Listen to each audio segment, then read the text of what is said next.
The Committee on Foreign Affairs will come to order. The purpose of this hearing is to identify gaps in pursuing a more holistic approach to countering the Chinese Communist Party. I now recognize myself for an opening statement. I'd like to first say that one of our colleagues, Joaquin Castro, is at MD Anderson, got diagnosed with cancer, and let's offer our thoughts and prayers to him and for a speedy recovery. And if you can reach out to him personally, that would be awesome. And anyway, our prayers are with him.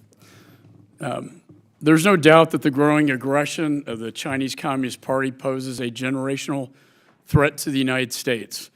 From using a spy balloon to surveil some of America's most sensitive military sites, to their theft of upwards of $600 billion of American IP every year, much of which goes into their military, to their continued military aggression and expansion in the Indo-Pacific.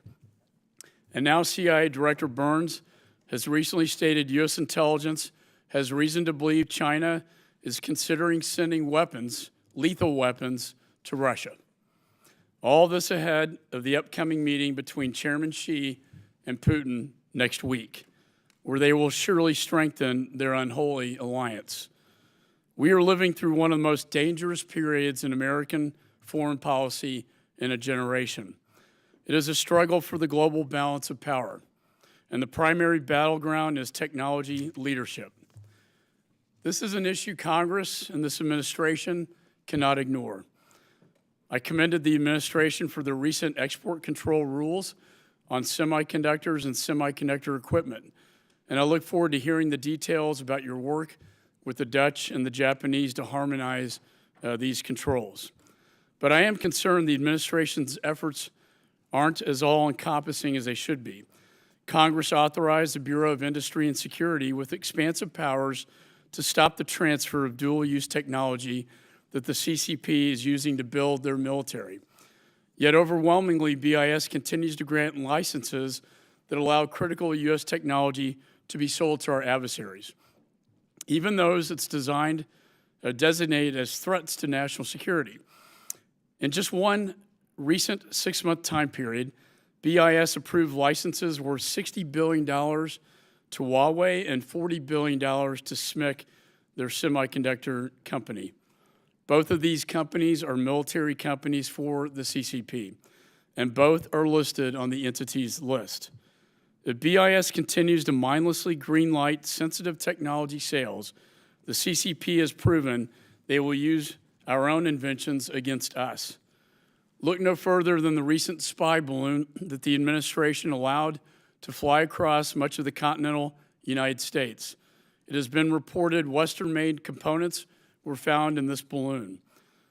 That is on top of the recent hypersonic missile test, which circled the globe and landed with precision.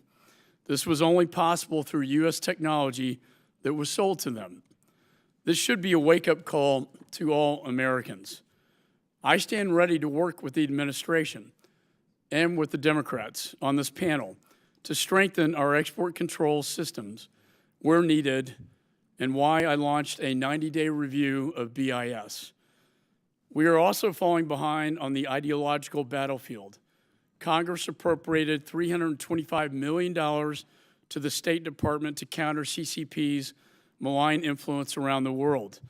But instead, that money was used to fund bakeries in Tunisia, electric vehicle charging stations in Vietnam. And at the same time, the CCP continues to invest large amounts of money in developing countries building bridges, roads, ports, and energy infrastructure, all the while growing their influence over the people in these developing nations. Both the U.S. aid and the Development Finance Corporation play key roles in developing lasting partnerships and long-term development and trade with other countries. Every day, we should make sure people around the world know that our aid is not the debt trap diplomacy that the CCP uses to exploit developing countries. But we are not succeeding. Of the 6.3 billion people living in developing countries, about 70% have a positive view of both China and Russia. 70%. All the while, the threat against Taiwan grows every day, yet arms sales to Taiwan, those that the ranking member and I signed off on nearly 4 years ago, have yet to be delivered, despite the administration admitting Taiwan is facing an imminent threat from the CCP. We must strengthen Taiwan's defenses through weapons and training. We will not tolerate any attempts to delay notification to Congress of arms sales to Taiwan. But it's not too late to reverse this trend. As the chairman of the Foreign Affairs Committee, it is my priority to make sure Congress and this administration are working together in a bipartisan fashion to confront this generational threat. That starts with ensuring that we are using the tools we have on the books, like export controls, to constrain the CCP's military and surveillance systems. And I stand ready to work with the administration and those on the other side of the aisle to strengthen our export control systems where needed. We need tough diplomacy and real actions to keep critical technologies and manufacturing capabilities out of the grip of our adversaries. So I look forward to hearing from each of you what you are doing to address the China challenge and what steps you're taking to dramatically shift your agency's priorities to meet this challenge head on. From what I've seen over the last 2 years, much more is needed. It is time we move beyond the false belief that the CCP will ever deal in good faith. Time and again, they do not stand behind their commitments. The CCP is acting in their own interest, and it's time that we start protecting ours. And with that, the chair now recognizes the ranking member, the gentleman from New York, Mr. Meeks, for any statements he may have. Well, thank you, Mr. Chairman. And while I do not, first let me just say also in regards to our colleague, Mr. Castro, who has all of our prayers. We've got and have talked to a number of members of his staff, and they have told us that the surgery has been very successful, that Mr. Castro is hoping to be back after the next recess that we have. He will be home shortly, recuperating. And so to him, I want to make sure that everyone knows that every member of this committee is he's in our hearts, our thoughts, and our prayers as he recovers. First, the aggregate data regarding license approvals and denials provides no information about the transactions that took place. To use them to conclude that problematic transactions are taking place is both wrong and I believe disingenuous. Second, our export administration regulations are published publicly and spell out exactly which items and technologies are not allowed to be exported to specific entities on the entity list. Companies generally do not apply for a license when they know it would be denied. So it should be no surprise that we see far more approvals than denials. The current entity list and licensing process gives the administration tremendous visibility into what goods and services are being legally exported. One would think we would want that. An interagency review process consisting of BIS, the State Department, Department of Defense, and the Department of Energy reviews these licenses. The public debate on the issue should be done with this important context in mind. Now, the PRC and its policies clearly present the greatest geopolitical challenge that the United States faces today. And I want to thank Chairman McCall for making this the very first hearing on the 118th Congress. And I thank all the witnesses here today for your service and for appearing before this committee. And since this is our very first hearing, this Congress, I want to remind everyone what this committee is all about. The House Foreign Affairs Committee must be at the forefront of positioning the United States for success in the strategic competition with China, as this is the only committee that is focused on diplomacy. Other committees have jurisdiction over military, over our domestic institutions, over financial systems, and so on. Our job on this committee is to make sure that the State Department, USAID, the Development Finance Corporation, the Bureau of Industry and Security have the tools and resources they require to effectively compete with the People's Republic of China. So what does effective competition look like? An effective China strategy is one that invests in the leverages our strengths, and one which does not exaggerate the threats we face. A smart strategy is not simply about responding to Chinese actions or provocations. It is one where the United States leads by representing a positive agenda and a vision for the rest of the world. If we're simply in the countering China business, we're not living up to our responsibilities to the American people. First and foremost, we must complete and compete diplomatically. Our alliances and partnerships are our superpower and something Beijing cannot replicate. Instead of taking unilateral steps that will be less effective and alienate us from our allies and partners, we must focus on working collectively to isolate Beijing. Our generals are constantly telling me that the State Department helps make their jobs much easier. So, I hope this committee will pass a bipartisan state authorization bill and work to ensure that we adequately staff and resource our Indo-Pacific strategy. Second, we must show up diplomatically and stand up vigorously for our interests. We need to work with our allies and partners and in multilateral institutions to advance U.S. interests and uphold a rules-based order. Whether it's about calling out Beijing's genocide in Xinjiang, its provocations on the Taiwan Strait and the South China Sea, or its coercion of sovereign states, the United States cannot be silent about the PRC's problematic behavior. The Biden administration deserves credit on this front. It has directly shared our disagreements with China while strengthening our diplomatic partnerships, whether by elevating the Quad, starting new initiatives like AUKUS, or elevating our relations with partners in ASEAN and the Pacific Islands through high-level summits and strategies. Third, it is critical that the United States remain the responsible player in this competition. We all know that what the PRC is going to do, but the world needs to know what the United States will play by the rules. That will remain open to cooperation with Beijing on areas of shared interest and global concern, and that we are trying to keep channels of communications open to ensure that this competition does not slide into conflict. Fourth, we need to recognize that war with China would be a policy failure of catastrophic proportions. It would cost countless American lives and devastate our economy.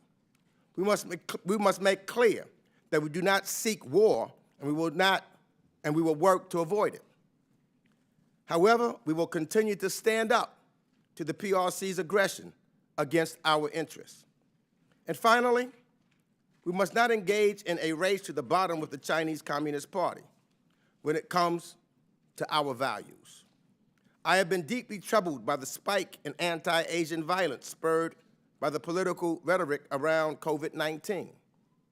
I was similarly dismayed when one of our colleagues just last week questioned the loyalty of Congresswoman Judy Chu. There is no place for that in our democracy and in our debate. We should celebrate our diversity and safeguard our freedoms to present and clear contrast with the CCP. And what our committee does, it matters. It matters because both the country and the world are watching. And with that, I look forward to today's testimony. And I thank Chairman McCall I yield back the balance of my time. I thank the ranking member. I have a housekeeping measure based on our Constitution for purposes of Section 4820H2B of Title 50 of the United States Code, premised upon the national interest determination described therein. I ask unanimous consent that the committee authorize a disclosure of some non-business confidential aggregate data derived from documents provided to the committee by the Department of Commerce. It summarizes export licensing decisions concerning those on the entity list as reflected in the BIS licensing data report breakdown document that has been provided to members. Such authorization does not include the disclosure of the applicant names, trademark, or brand names, item descriptions, or ECCN or license numbers. Without objection, so ordered. Other members are reminded, the ranking member is recognized. Yes, thank you, Mr. Chairman. Let me just say quickly that while I do not oppose the UC, I do want to provide some context as to what the data is and what it represents. And I have concerns about whether the information being authorized for disclosure is of utility to the public on its own. In fact, I'm concerned that it can, in fact, be misleading and politicized without the adequate context. So we've asked BIS to provide an explanatory document that will accompany the data being disclosed on the record. And it's important that the data be considered alongside the context regarding BIS's regulatory and licensing process. I appreciate the ranking member's remarks, and we just want to see the data. It is never, we got one production of a 6-month window of time, and I look forward to your compliance with this committee, sir, Secretary Estevez. And we've had great conversations about this issue. Other members of the committee are reminded that opening statements may be submitted for the record, and we're pleased to have a distinguished panel of witnesses before us today on this important topic. First, Mr. Daniel Crittenbrink is the Deputy Assistant Secretary for East Asia and the Pacific at the Department of State. Mr. Alan Estevez is Under Secretary of Commerce for Industry and Security. Mr. Scott Nathan is the Chief Executive Officer of the U.S. International Development Finance Corporation, and Mr. Michael Schiffer is USAID Assistant Administrator of the Bureau for Asia. I want to thank all of you for being here today. Your full statements will be made part of the record, and I'll ask that each of you keep your remarks to 5 minutes in order to allow time for the members to ask questions. I now recognize Mr. Crittenbrink for his opening statement. Thank you, Mr. Chairman. Chairman McCall, Ranking Member Meeks, distinguished members of the House Foreign Affairs Committee, thank you for this opportunity to testify before you today. I'm grateful for the bipartisan approach of this committee regarding our competition with the People's Republic of China. The PRC represents our most consequential geopolitical challenge because it is the only competitor with both the intent and increasingly the economic, diplomatic, military, and technological capability to reshape the international order. The scale and scope of the challenge posed by the PRC as it becomes more repressive at home and more aggressive abroad will test American diplomacy like few issues we have seen. We will effectively compete with the PRC and are focused on managing this relationship responsibly. In doing so, we've emphasized the importance of open, sustained, and empowered channels of communication. To that end, Secretary Blinken met with Wang Yi, the director of the Chinese Communist Party's Central Foreign Affairs Office, on the margins of the Munich Security Conference on February 18.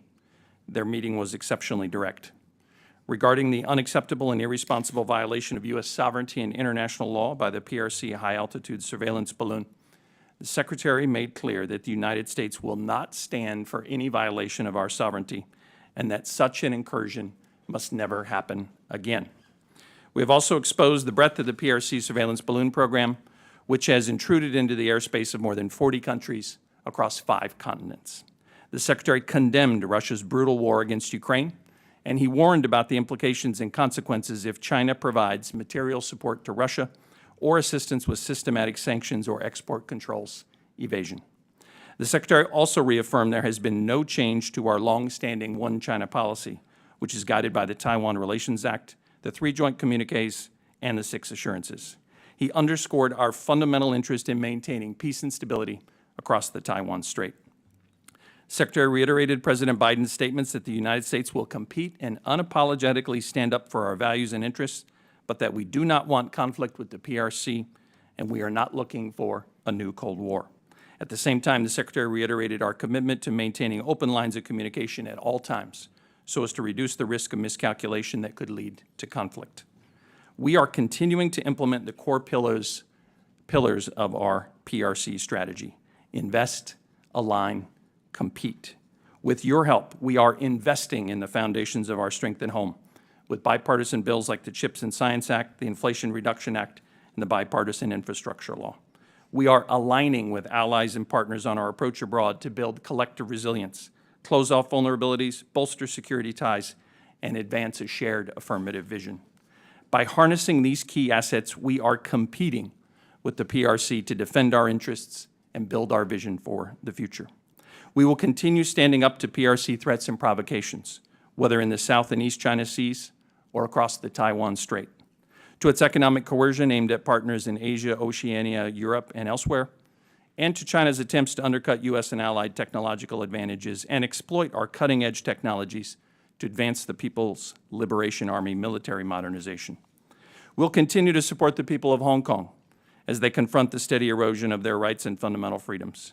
And we will continue to call out the egregious and unacceptable human rights abuses across China, including in Xinjiang and Tibet, and we will hold accountable those involved in these practices. Our Indo-Pacific strategy, by contrast, presents the positive affirmative vision we have for a region that is free and open, connected, secure, prosperous, and resilient.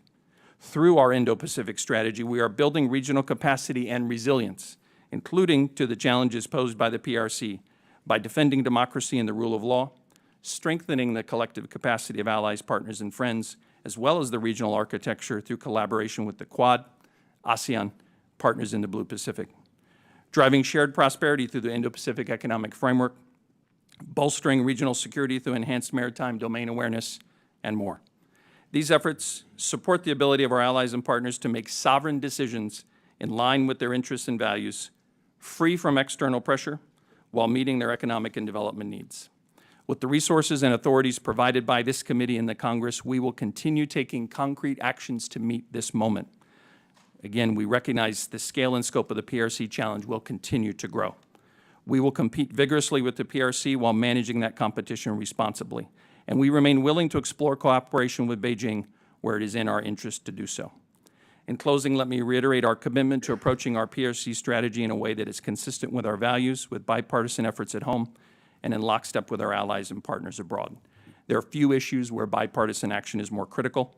In coordination with U.S. government departments and agencies, this committee, and colleagues across Capitol Hill, we're confident we can sustain the resources and policies needed to prevail in our competition with the PRC. Thank you very much. Thank you, Mr. Crittenbrink. I now recognize Mr. Estevez for his opening statement. Thank you, Chairman. Chairman McCall, Ranking Member Meeks, distinguished members of the committee. Thank you for inviting me to testify this morning. This is my second time appearing before this committee as Undersecretary for Industry and Security.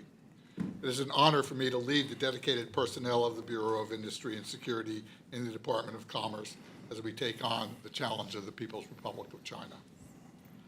As President Biden notes in the 2022 National Security Strategy, the People's Republic of China harbors the intention and increasingly the capacity to reshape the international order in favor of one that tilts the global playing field to its benefit, even as the United States remains committed to managing the competition between our countries responsibly. The NSS goes on to state that the PRC presents the most consequential geopolitical challenge. Given the PRC's capability and intentions, as I told this committee in my July 2022 testimony, I have directed and am currently overseeing a top-to-bottom review of our export control policies related to the PRC. While my formal written statement goes into more detail, Commerce is using our regulatory and enforcement authorities to confront the PRC's military-civil fusion program and related efforts to obtain advanced technologies for military modernization, human rights violations, and other activities that threaten U.S. national security. In October of last year, we announced significant, robust new controls related to advanced computing and semiconductor manufacturing. We added new controls on certain high-capability chips, components going into PRC supercomputers, semiconductor tools, and items going into the PRC's advanced fabrication facilities or fabs. We also impose restrictions on certain activities of U.S. persons, which limits the abilities of Americans to support the maintenance and operation of these technically complex machines at the PRC's advanced fabs. The threats posed by the PRC's military-civil fusion strategy and its stated intentions for global dominance and artificial intelligence are real. Unfortunately, many of the powerful computer chips that come in consumer goods can also be the foundation of systems for mass surveillance in Xinjiang or modeling and development of nuclear missiles and other weapons. So let me be clear. These actions were taken to protect national security and foreign policy interests of the United States. We are not engaged in economic warfare, as the PRC government often claims. Our export controls work best when applied on a multilateral basis with allies and partners, as demonstrated by our 38-member coalition's response to Russia's atrocious and illegal war in Ukraine. Conversations about coordinating substantially similar controls by critical allied countries are confidential due to their sensitivity. I would be happy to brief further on this in an appropriate setting with the appropriately cleared staff. I'd also note that we've implemented multilateral controls on certain items and electronic design software necessary for the production of advanced semiconductors. In addition to these consequential rules, we have been vigorous in identifying and adding entities to the PRC to our entity list, which imposes requirements that exporters obtain licenses approved by BIS and our colleagues at the Department of Defense, State, and Energy before exporting items subject to our jurisdiction. Since the beginning of the Biden administration, we have taken aggressive posture, adding 160 PRC parties to the entity list. Approximately 25% of all PRC-listed entities were added during this administration. Finally, we have been vigorous in our enforcement efforts, both through our own administrative and civil authorities and imposing criminal penalties in partnership with the Justice Department. My North Star at BIS, as it relates to the PRC, is to ensure that we are doing everything within our power to prevent sensitive U.S. technologies from getting into the hands of malign actors. We will continue to review our export control policies, assess the threat environment, and work across federal government with allies and partners and act to protect U.S. national security. I look forward to your questions. Thank you, Mr. Estevez. I now recognize Mr. Nathan for his opening statement. Thank you, Mr. Chairman. Ranking Member Meeks and members of the committee, thank you for inviting me here today. I appreciate this opportunity to testify about how the Development Finance Corporation is meeting the challenge posed by the People's Republic of China as it seeks to expand influence in the developing world. I'd like to begin by thanking this committee for its central role in creating the DFC through the passage of the BUILD Act. DFC launched just over 3 years ago, and strong bipartisan support since then has enabled DFC to build the capacity to better pursue the dual mission Congress gave us, to focus on making positive development impact in the poorest countries of the world, and at the same time advance the strategic interests of the United States. We meet this mission by financing private sector projects across regions and sectors. I want to emphasize this point. Unlike the development approach of the PRC, which often burdens countries with unsustainable sovereign-level debt, DFC's efforts are directed toward supporting private entities, mobilizing private capital, and through that activity, building resilient market economies. We're guided by the belief that developing a robust private sector is the best way to alleviate poverty over the long term and strengthen the economic and strategic positions of our partners around the world. DFC's investments also carry our values of openness, respect for local laws and conditions, and high environmental, labor, and integrity standards. That stands in sharp contrast to what the PRC offers. There's no doubt that the PRC has put an immense amount of money into projects around the world through its Belt and Road Initiative, but they're using a different model. What they offer frequently comes laden with burdens, not all of them financial.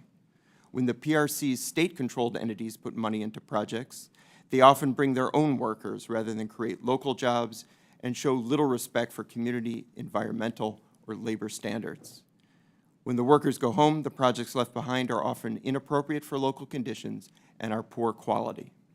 As I travel in our markets and meet with leaders from developing nations, it is clear that many would prefer an alternative to what the PRC offers them. The key is that we need to show up and offer them that choice. That is why you created DFC, and that is what we are striving to do every day. And we've made significant progress in close partnership with you.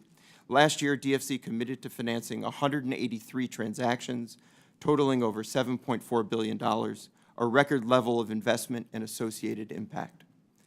This was across our product range, including direct lending, loan guarantees, political risk insurance, and importantly, our new tools of technical assistance grants and equity investments. We're also working across sectors from infrastructure and energy to healthcare and support for small business, pursuing private sector opportunities that improve people's lives and strengthen the strategic position of our allies and partners.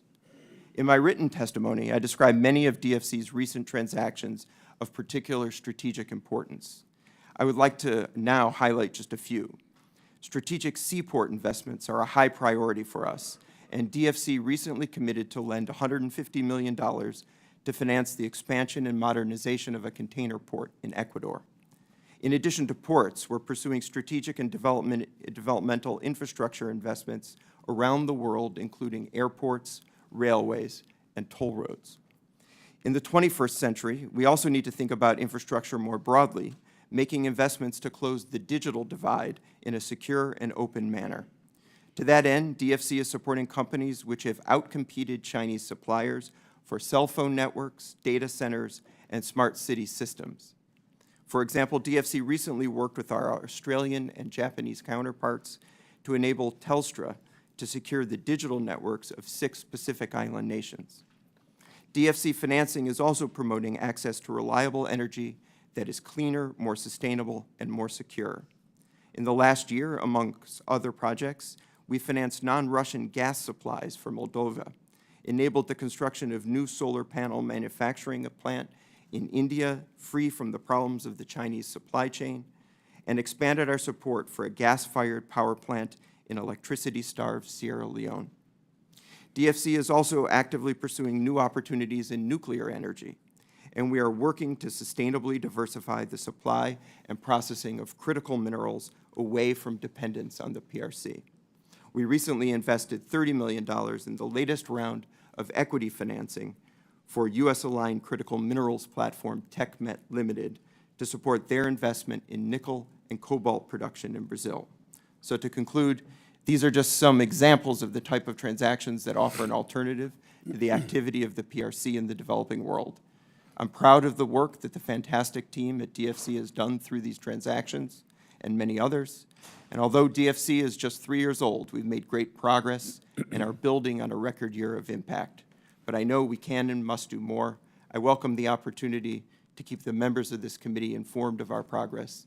Thank you, and I look forward to your questions. Thank you, Mr. Nathan. I now recognize Mr. Schiffer for his opening statement. Thank you, Mr. Chairman. Chairman McCall, Ranking Member Meeks, distinguished committee members, thank you for inviting me here today to testify on USAID's strategy for engagement in the Indo-Pacific and for strategic competition with the People's Republic of China. As we enter the new year, there's no shortage of global challenges. Russia's further invasion of Ukraine, which has sparked a global food emergency, a climate crisis, which has become a threat multiplier, and a global pandemic from which we are now emerging, but which for a moment allowed autocrats to ride high and seek to control as the regular patterns of our lives were upended. Perhaps nowhere are these challenges more evident than with the PRC under Xi Jinping's hyper-nationalist authoritarian rule, intent to rewrite, for its own narrow advantage, the existing global rules and norms. In many significant respects, the challenge we face from the PRC, geoeconomic as much as geopolitical or geostrategic, is unlike any we have previously dealt with as a nation. For USAID, the response to this challenge does not begin with the PRC, however. It begins with our own nation's value proposition, that democracy delivers, and a belief that, equipped with our ideas and our ideals, and with congressional support, the necessary resources, we can drive development diplomacy that elevates democratic norms and supports a vision for a rules-based international order congruent with our nation's interests and values. and our results demonstrate our success. 11 of our top 15 trading partners today benefited from U.S. and USAID's foreign assistance as they developed. That, I would offer, is what successful global leadership looks like. Development outcomes, in a very real sense, are where territorial integrity, sovereignty, and a free and open architecture live. USAID does not weaponize development assistance for our own benefit or in a transactional way to the detriment of our partners, as the PRC often does. At the same time, we are very clear-eyed about that what Beijing does abroad can have a detrimental impact on our own affirmative development agenda and the well-being of our partners. In response, we are committed to work with our allies and partners to shape the environment in which Beijing operates, and in so doing, advance our vision for an open, transparent, and rules-based world. As we contemplate the challenges before us for the balance of this century, there are 4 pillars to our approach. First, USAID is prioritizing new development partnerships to accelerate the flow of capital into the investments that are critical for success in the 21st century. USAID's model enables competition, fair and transparent deal-making, free market, and incentivizes investments and creates opportunities for American workers. Through enterprise-driven development, USAID is reducing dependency on PRC debt diplomacy, especially for infrastructure.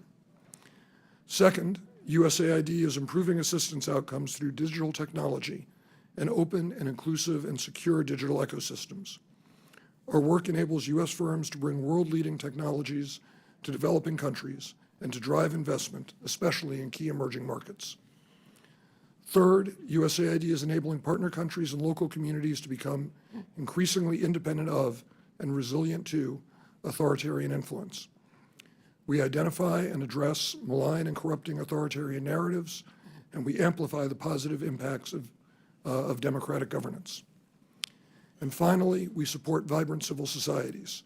We support anti-corruption efforts, human rights, and inclusive, locally driven and locally owned development, including gender equality and women's economic empowerment, all of which are vital enablers for sustainable development. In short, USAID is elevating our contributions, doubling down on our commitment, and appealing to the best parts of our rooted history in the countries where we work. That is how we will continue to show our value, bolster American leadership around the world, and outcompete the PRC in the years ahead. Thank you for the opportunity to represent USAID and to work with members of this committee in a bipartisan fashion to advance our nation's interests and values around the globe. I look forward to answering any questions you may have. Thank you, Mr. Schiffer. I now recognize myself for 5 minutes. To Mr. Estevez and Crittenbrink, I just attended the Munich Security Conference where we witnessed a showdown between the Chinese foreign minister and the Secretary of State over the recent spy balloon that happened across this country spying on this nation.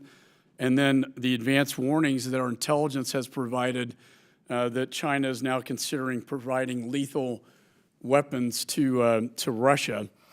Clearly, China is supporting Russia in their war against Ukraine currently by selling them satellite technology, microelectronics, and buying Russian energy. I know that 7 PRC companies were put on the entities list because they were contributing to Russia's military and defense industrial base. I also commend the Secretary of State for warning China, but I hope that if that happens, that the information will be declassified so the American people can see what is really happening. My question to both of you is, what is the precise nature of the CCP's support to Russia in this conflict, and what is State and BIS doing about it? And secondly, what actions would deter the PRC from providing these lethal weapons? Mr. Crittenberg? Mr. Chairman, thank you for your questions. Mr. Chairman, as you indicated, the Secretary made very clear in Munich in his meeting with Director Wang Yi the consequences and the implications if China were to provide lethal support to the Russian military for use in its barbaric invasion of Ukraine. The Secretary has also noted publicly that in many ways China has been supporting Russia's war in Ukraine from the beginning, through its dissemination of Russian propaganda and its own use of disinformation to support Russia's war there and to blame inappropriately the war on the West, the United States, and NATO. We've seen China stepping up its economic engagement and purchases from Russia. And then also, Mr. Chairman, you recognize some of the countries that some of the entities, rather, PRC entities we put on the entities list for providing the assistance that they did to Russia, including one firm, Space City, that was providing satellite imagery to the Wagner Group.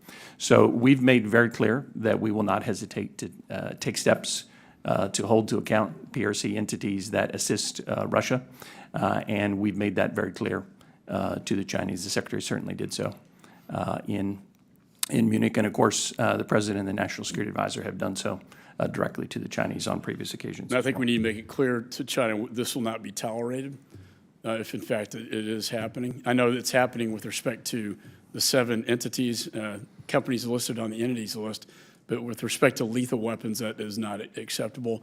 Mr. Estevez, do you have any comments on the 7 companies? Yeah, it's actually 12 companies. Now it's 12. Yeah, we had some back in December that we also put on, Okay. plus one that was supplying parts to the Iranian drone program, so 13 if you count that one. And we've made clear, as my colleague just said, that we will not hesitate to put companies on the entity list as soon as we see our factual data that they are supplying Russia. And we're looking across all third parties, but especially China in that regard.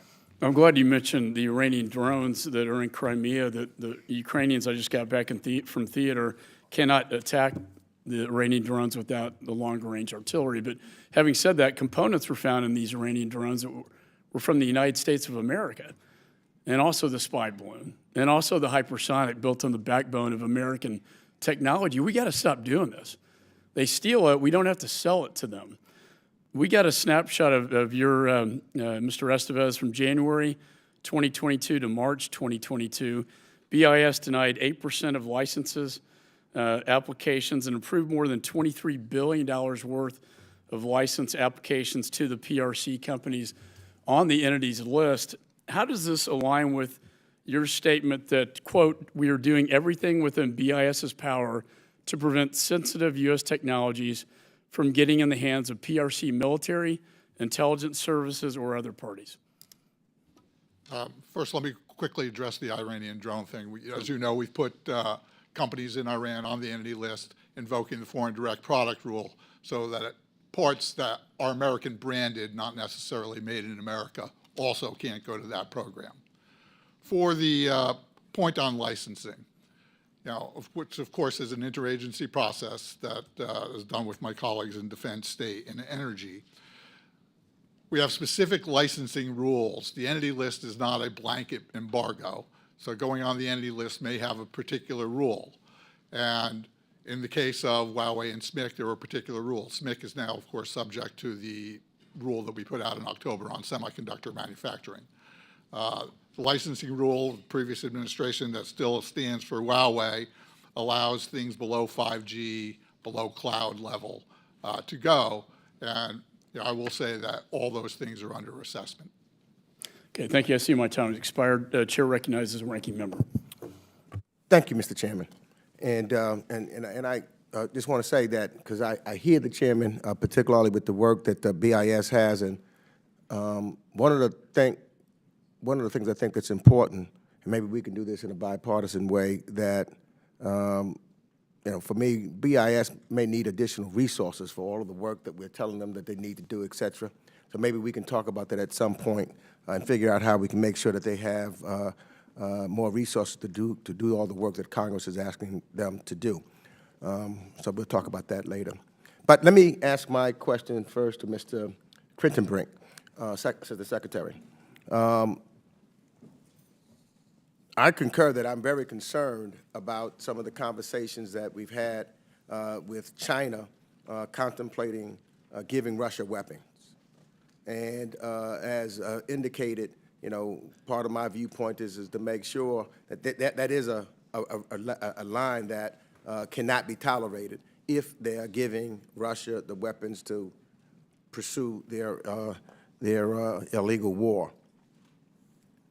Are we talking to and preparing our allies also, so that it's not, if there's sanctions, and that's why here part of what will take place is sanctions. So if there's sanctions to be placed, if China does step over that line, so that it's not just the United States, that China feels the full force and power of us and our allies, similarly as Russia is with NATO, EU, and our other allies in fighting the war in Ukraine. Yes, sir, Mr. Ranking Member. Thank you for your question. And again, when we look at our invest, align, compete strategy vis-a-vis China, I think one of the most important pillars, and certainly a real focus in the State Department, is the align pillar. So we are incredibly aligned with allies and partners and friends, including on the situation of Russia's illegal war in Ukraine. And Mr. Ranking Member, it's been quite striking to me how many partners in Europe and Asia increasingly recognize that a security matter in Europe cannot be separated from the security situation in Asia. So yes, we have been in touch with our key partners in both Europe and Asia on this matter. And I think it's obviously everything that happens in Ukraine and Russia's illegal war there remains a matter of significant concern. And we've shared with them our concerns regarding China's consideration of providing this lethal assistance. And I think I'm confident to say that many partners share our concerns. So the other issue that I'm really, when I'm watching what the PRC is doing, the economic coercion that they're having with our allies, and I was proud, along with Representative Ami Bera and Representative Tom Cole, bipartisan way, to introduce the Countering Economic Coercion Act of 2023, which provides the president with new tools to provide rapid economic support to partners and allies facing economic coercion from the PRC. So how are your agencies preparing for the next time that we see the PRC economically coerce other nations over, for example, Taiwan? And what counter-coercion policy responses and tools are at your agency's disposal for when this happens again, as we saw that took place with Louisiana? And are there additional authorities you require from Congress that would give you more flexibility to support our allies and partners who have been targeted by Beijing's economic coercion? Mr. Ranking Member, I'll respond first and see if other colleagues want to chime in. Mr. Ranking Member, fully agree that this is a significant threat posed by the PRC. Beijing's increasing willingness to weaponize many aspects of its external engagement, including its economic engagement, is of deep concern. We've seen a number of countries who've been subject to economic coercion. Certainly, you mentioned Lithuania. That's the most recent example, but many other partners around the world, including Australia, Japan, the Philippines, and others, have been subjected to this. At the State Department, we're developing a range of tools to help respond to this. I know in the Lithuania case, it was helpful that we were able to provide EXIM credits to assist Lithuania. We were able to organize reverse trade missions and the like to assist them. And we certainly look forward to working closely with members of Congress to further develop those tools, because this challenge will only grow, Mr. Ranking Member. And lastly, what is the administration doing to support the people of Hong Kong in the face of Beijing's growing crackdown there? Well, Mr. Ranking Member, we share your concern at the erosion of rights that we've seen over the last few years in Hong Kong, which is deeply concerning. We continue to speak out to condemn those actions. We have held to account officials who have implemented the new national security law and other draconian measures by subjecting them to U.S. sanctions. We'll continue to speak out, and we'll continue to stand with the people of Hong Kong so that their rights are observed. My time has expired, and you're back, Mr. Chairman. Thank you, Ranking Member. Chair now recognizes Mr. Smith. Thank you very much, Mr. Chairman. Secretary Grittenbrink, if I could ask you, we all know that China targets certain industries. They've done it with the pharmaceuticals. They've done it in a whole host of other products and issues that they would like to control the flow of money and the flow of research. They steal just about everything by violating intellectual property rights. But let me ask you the question with regards to pharmaceuticals. Where are we in, pardon me, in standing up either in countries that are friends or within a domestic capability those important pharmaceuticals and those chemicals that are all important in the curative aspect of it. And I would include antibiotics there as well. We know some of it's transshipped through other countries from China, but where are we on that? Secondly, nowhere in Africa is the CCP's malign impact more egregious than in the DRC. I've been to the DRC, I've been to the mines, I've been to, not to the cobalt mines, but others previously. And I chaired a hearing last Congress on, as co-chairman of the Tom Lantos Human Rights Commission, on the issue of cobalt and the fact that something on the order of 35,000 children, forced labor for children, many of whom get sick, some die. They don't have any protective equipment. They shouldn't be subjected to child labor anyway. And then the adults, something on the order of 200,000, are mining cobalt, all of which goes to China for refinement for batteries. You know, no matter where anybody comes down on EVs, you know, they're on the roads, they're everywhere, growing in number. But the supply chain should in no way be linked to such horrific practices as forcing children into those mines. And I'm wondering, I know there's been a stand-up of some kind of council or some organization. I don't believe anything has been done and will be done until that supply chain is attacked in a way that we find other sources or we make sure that all of this exploitation ends. Unfortunately, in the DR Congo, there's a great deal of buying of the government, and I believe that to be true.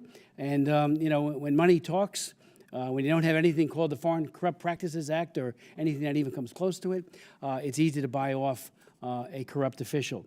And finally, on the implementation of the Hong Kong Human Rights and Democracy Act, are there gaps or are there things that we need to be doing to advance further that law?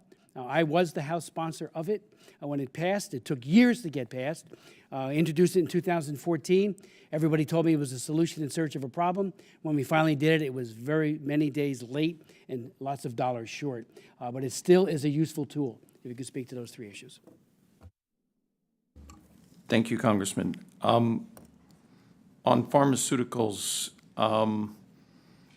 I think the general point that I would make, sir, and it gets at your question about the DRC as well, is that we have tried to make clear to countries around the world that they need to have diverse supply chains. And so promoting the diversity of supply chains gives countries options, makes them less subject to coercion and undue influence. So that is the general principle that animates much of our work. Now, on the details of pharmaceuticals and of the activities in the DRC, I am not an expert on either issue, but I will just underscore our message to countries: you should not be overly dependent on any one country or any one entity for your supply chains, because it makes you subject to undue influence, number one. Number two, whether it's countries in Africa, Asia, or Latin America, we do encourage them to understand the implications of their engagements with the PRC investments, loans, and other activities that, again, can make countries subject to undue leverage and influence, which I think is the root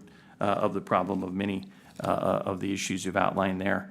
On the Hong Kong Human Rights Protection Act, thank you, Congressman, for your work there. I hope through my comments I've indicated how deeply concerned we are by the continued erosion of rights in Hong Kong, the continued harassment and arrest of individuals for simply speaking their mind and standing up for their rights. We look forward to working with you and other members to continue to implement the act and to stand up for the values that we hold dear. In the final 10 seconds, there has been an announcement that Ford will enter into a contract with China or Chinese companies with regards to cobalt. How can we ensure that none of that cobalt is coming on the backs of African children?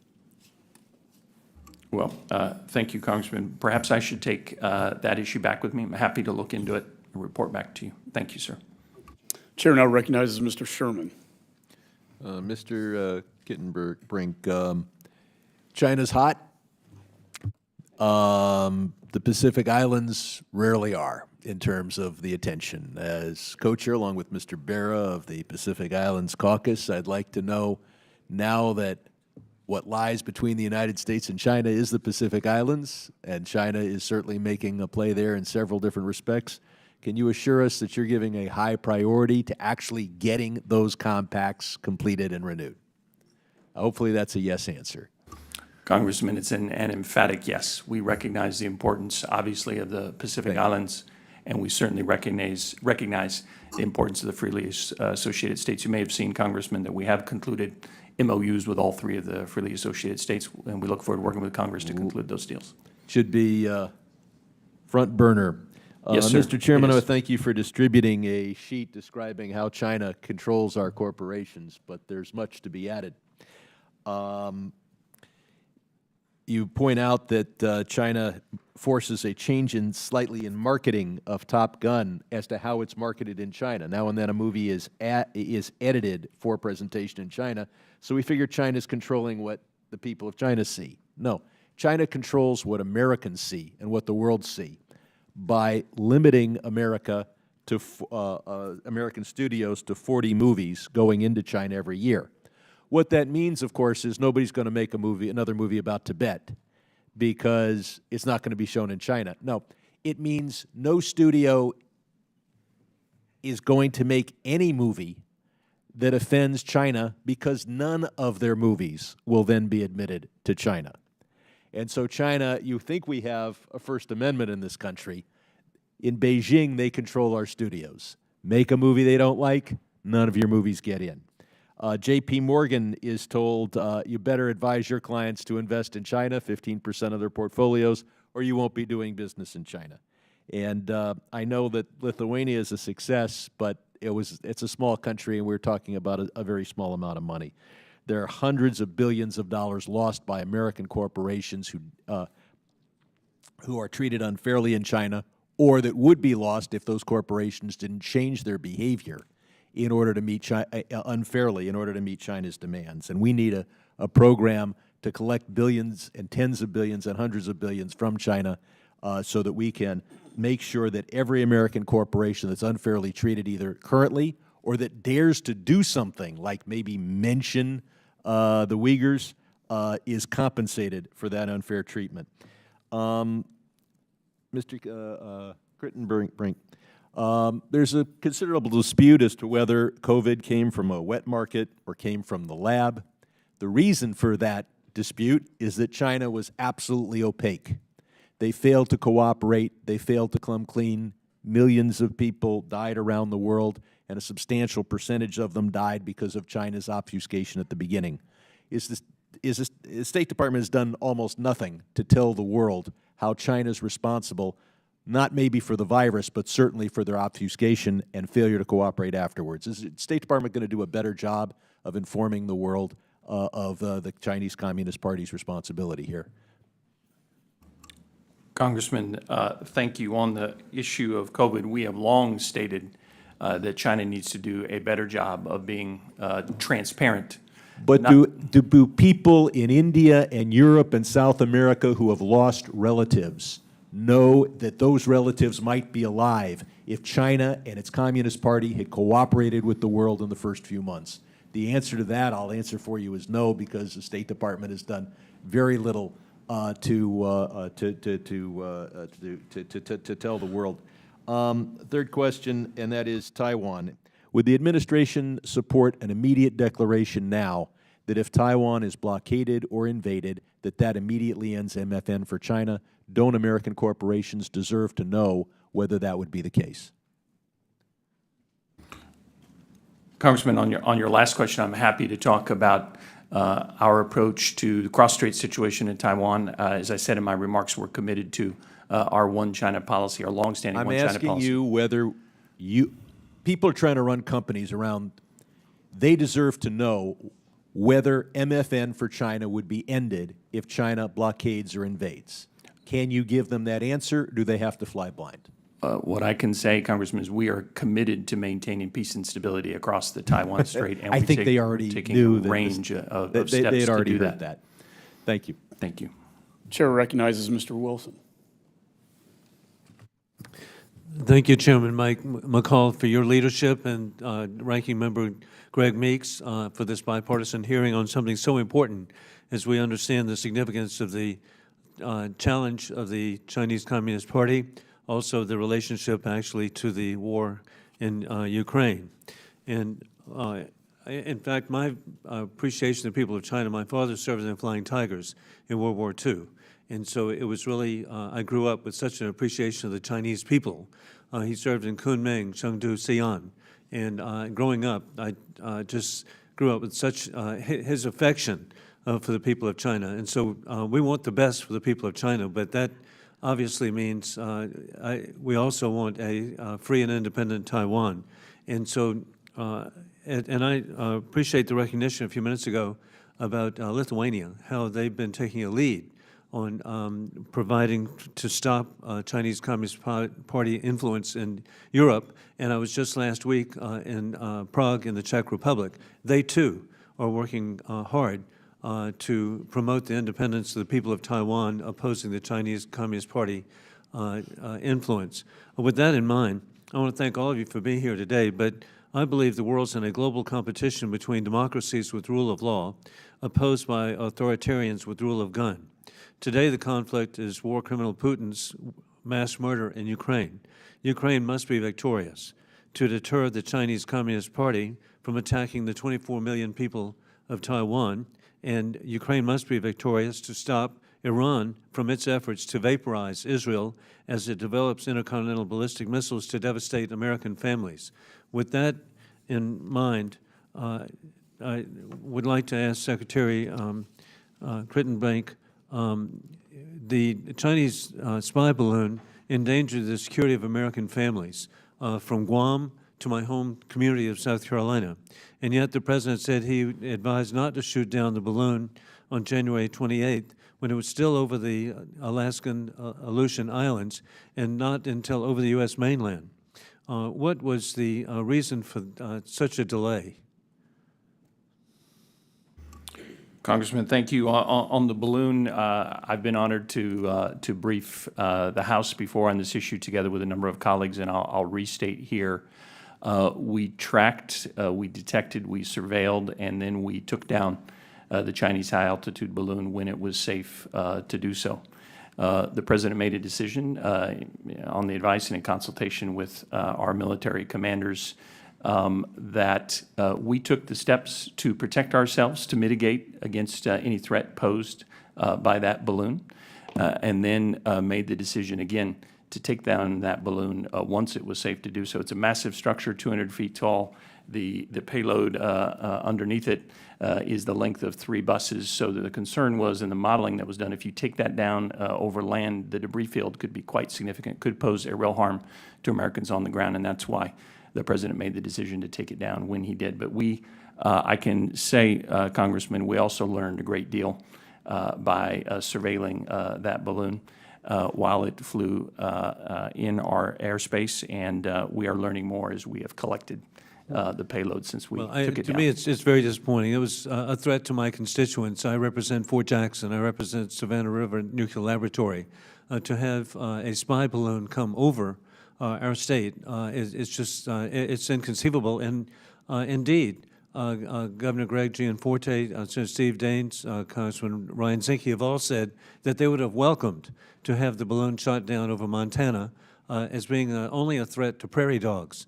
And so I just find that inconceivable. And I want to ask you if you could provide, and I've asked and not been given the information, what was the exact trajectory over South Carolina and North Carolina?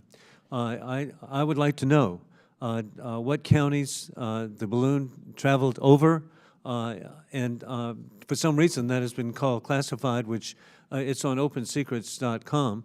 But this needs to be revealed to American people and what a threat this was.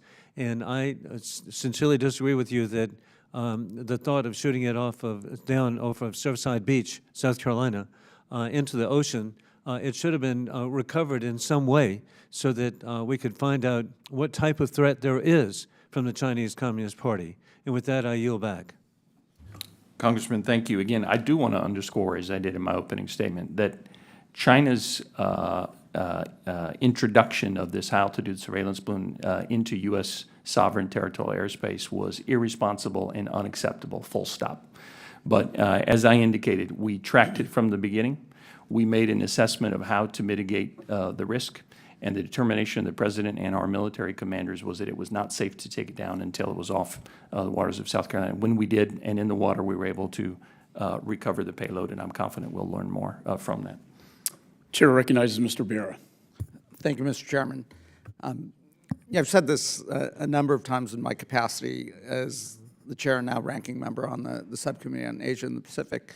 If we think about the geopolitical order in the 75 years post-World War II, it really was, U.S.-led, but peace, prosperity, lifting, millions out of poverty, and creating stability, and prosperity for China as well in that. But there's no, Mr. Chairman, thank you for having this hearing, because there's no questioning, where a decade ago we may have hoped as China developed a broader middle class and entrepreneurial class, they would go in a direction of more freedom and openness and open markets. Xi Jinping's policies have taken Beijing in a very different direction, and we don't have to guess that direction. And it really does set us up for, competition's fine, but the hope is to avoid confrontation. And much of this is, led by, the Chinese may say, well, it's the United States changing this. It isn't. It's China changing the calculus here. The aggression in the South China Seas changed the calculus, and the South China Sea, aggression across the Taiwan Straits, human rights violations in Xinjiang, what they've done in Hong Kong, and the ranking member touched on economic coercion and how they use those tools of coercion. It really does mean a whole of government approach, not just here in the United States, but I applaud the administration for the alliances and renewal of the elevation of the Quad coalition to the leaders level. Certainly incredibly important. Partnership around AUKUS. Incredibly important for maritime security. I was just in Japan last week and applaud Prime Minister Kishida's administration efforts to get to 2% of GDP to increase their self-defense capabilities. Again, the hope is to avoid confrontation, but given the realities that we see in the Indo-Pacific, hugely important. Secretary Crittenbrink, I applaud and hope we get the compacts done as quickly as possible, and the renewed interest and focus on the Pacific Islands. Let me touch on the economic coercion component of it. And the chairman or the ranking member touched on the bill that we introduced last week in a bipartisan way with Congressman Cole. That builds on a bill that we introduced last Congress, the Countering China Economic Coercion Act, that I introduced with Representative Wagner, that was signed into law by President Biden. That particular bill looks at how we can engage with the private sector on issues related to PRC economic coercion, and how we can bridge that gap between the public and private sector. Congressman Sherman touched on some of the coercive tactics that were used against our film industry, used against the NBA players and the NBA as well. I'd just be curious, and maybe this is a question for Commerce or State, how should we think about the partnership across government and the private sector to make sure we've got tools and resiliency to counter some of these coercive behaviors? Maybe Secretary Estevez, if you want to touch on that, or... Thank you, Congressman. Well, not in the area of export controls in general. First of all, go back to the point of what do we tell companies. When companies come to see me, I point out the dangers of reliance on single-source supply chains and the need to diversify. You point out what happened to companies that were operating in Russia when Russia invaded Ukraine and how they had to pull out. And so companies need to take stock of their own risk calculus, and I believe they are all doing that, which will help all of us, quite frankly, as they diversify. The other thing we need to look at is things like chips, which my boss is rolling out today. Very important for bringing technology and important advanced technologies back to the United States, or working with our friends as well, so that we are not relying on China for such things. Secretary. Well, Mr. Ranking Member, thank you for your comments again. I'll reiterate, we're committed to continue to step up our engagement across the Pacific Islands, including the compacts, and I know the special envoy, presidential envoy for compact negotiation, Joe Yoon, is working on that as we speak. On economic coercion, I do agree that we do need to work in partnership with the American private sector. I know as a diplomat overseas, I'm incredibly proud to represent the world's finest private sector. You look at the Indo-Pacific, $2 trillion in trade flows between the United States and the Indo-Pacific, $1 trillion in U.S. investment, and almost $1 trillion in investment from the region in the United States. This is a vitally important economic trading and investment relationship, and we look forward to working closely with our private sector to make sure that we stand up for our values and for American workers, but also to protect critical technologies as well. Chair recognizes Mr. Perry. Thank you, Mr. Chairman. Secretary Crittenbrink, I want to take you down a stroll down memory lane here to fall of 2019 when China realized their first case of the Wuhan virus. Now, it wasn't until January of the next year until they reported it some weeks or months later. And then in February, their top bioweapons expert took control of the lab. Now, the mantra from the press and from the party in the current administration is that it occurred naturally. And of course, people like me, and speaking on behalf of myself, but the millions of Americans who saw all the evidence in front of them that pointed to the lab as opposed to it occurring naturally, those people were vilified in the public. And the new administration used the information to frighten Americans and confuse them and to distort the facts. Based on that, I'm just wondering, does the State Department have any irrefutable evidence that the Wuhan virus came from the wet market in China? Irrefutable evidence. Do you have any? Congressman, I would point to comments that National Security Advisor Sullivan made on Sunday. He stated that there are a variety of views in the intelligence community. I know there are a variety of views, but the American people have been taken for a ride for 2 years, more than 2 years over this, and I want to know what evidence the State Department or you have that is used to debunk people's opinions based on what they see and what they know and what is reported as fact. What evidence do you have a bat from the wet market? Does the State Department have one of these bats? Congressman, I'll state again, there is not a definitive answer that has emerged from the U.S. intelligence community on this question. I'm not asking. Some elements of the IC. I'm not asking, sir. Sir, I'm not asking about differences of opinion. You work for the State Department. You're the undersecretary, right? You're almost in charge over there. And the State Department speaks for the United States of America. And Americans across the country were ridiculed and vilified for having a difference of opinion. So with all due respect, sir, what facts do you have? Do you have the pangolin where the virus jumped from the pangolin to a human? Do you have it? What facts do you have? Do you have any facts whatsoever to support your claim that the virus occurred in the wet market as opposed to the Wuhan lab? Any? Well, Congressman, again, I'll state, if you look at what elements of the U.S. intelligence community have said, some have pointed to say they come down on the question that it looks like it was naturally occurring. Some have come down on the other side of that. Some have said we don't have enough evidence to judge. Again, I will say in conclusion, the intelligence community does not have a definitive answer on the COVID origin question. President Biden has directed from the beginning of this administration to take all necessary steps, including all elements of our intelligence community to get to the bottom of it. But the candidate assessment. Fair enough. If there Yes, are sir. difference of opinions, then what authority does the State Department or this government have to refute the opinions based on facts that we do know? Because there are no facts at all that it occurred in a wet market. There are wet market outside of Wuhan, right? There are zero. We all know that, right?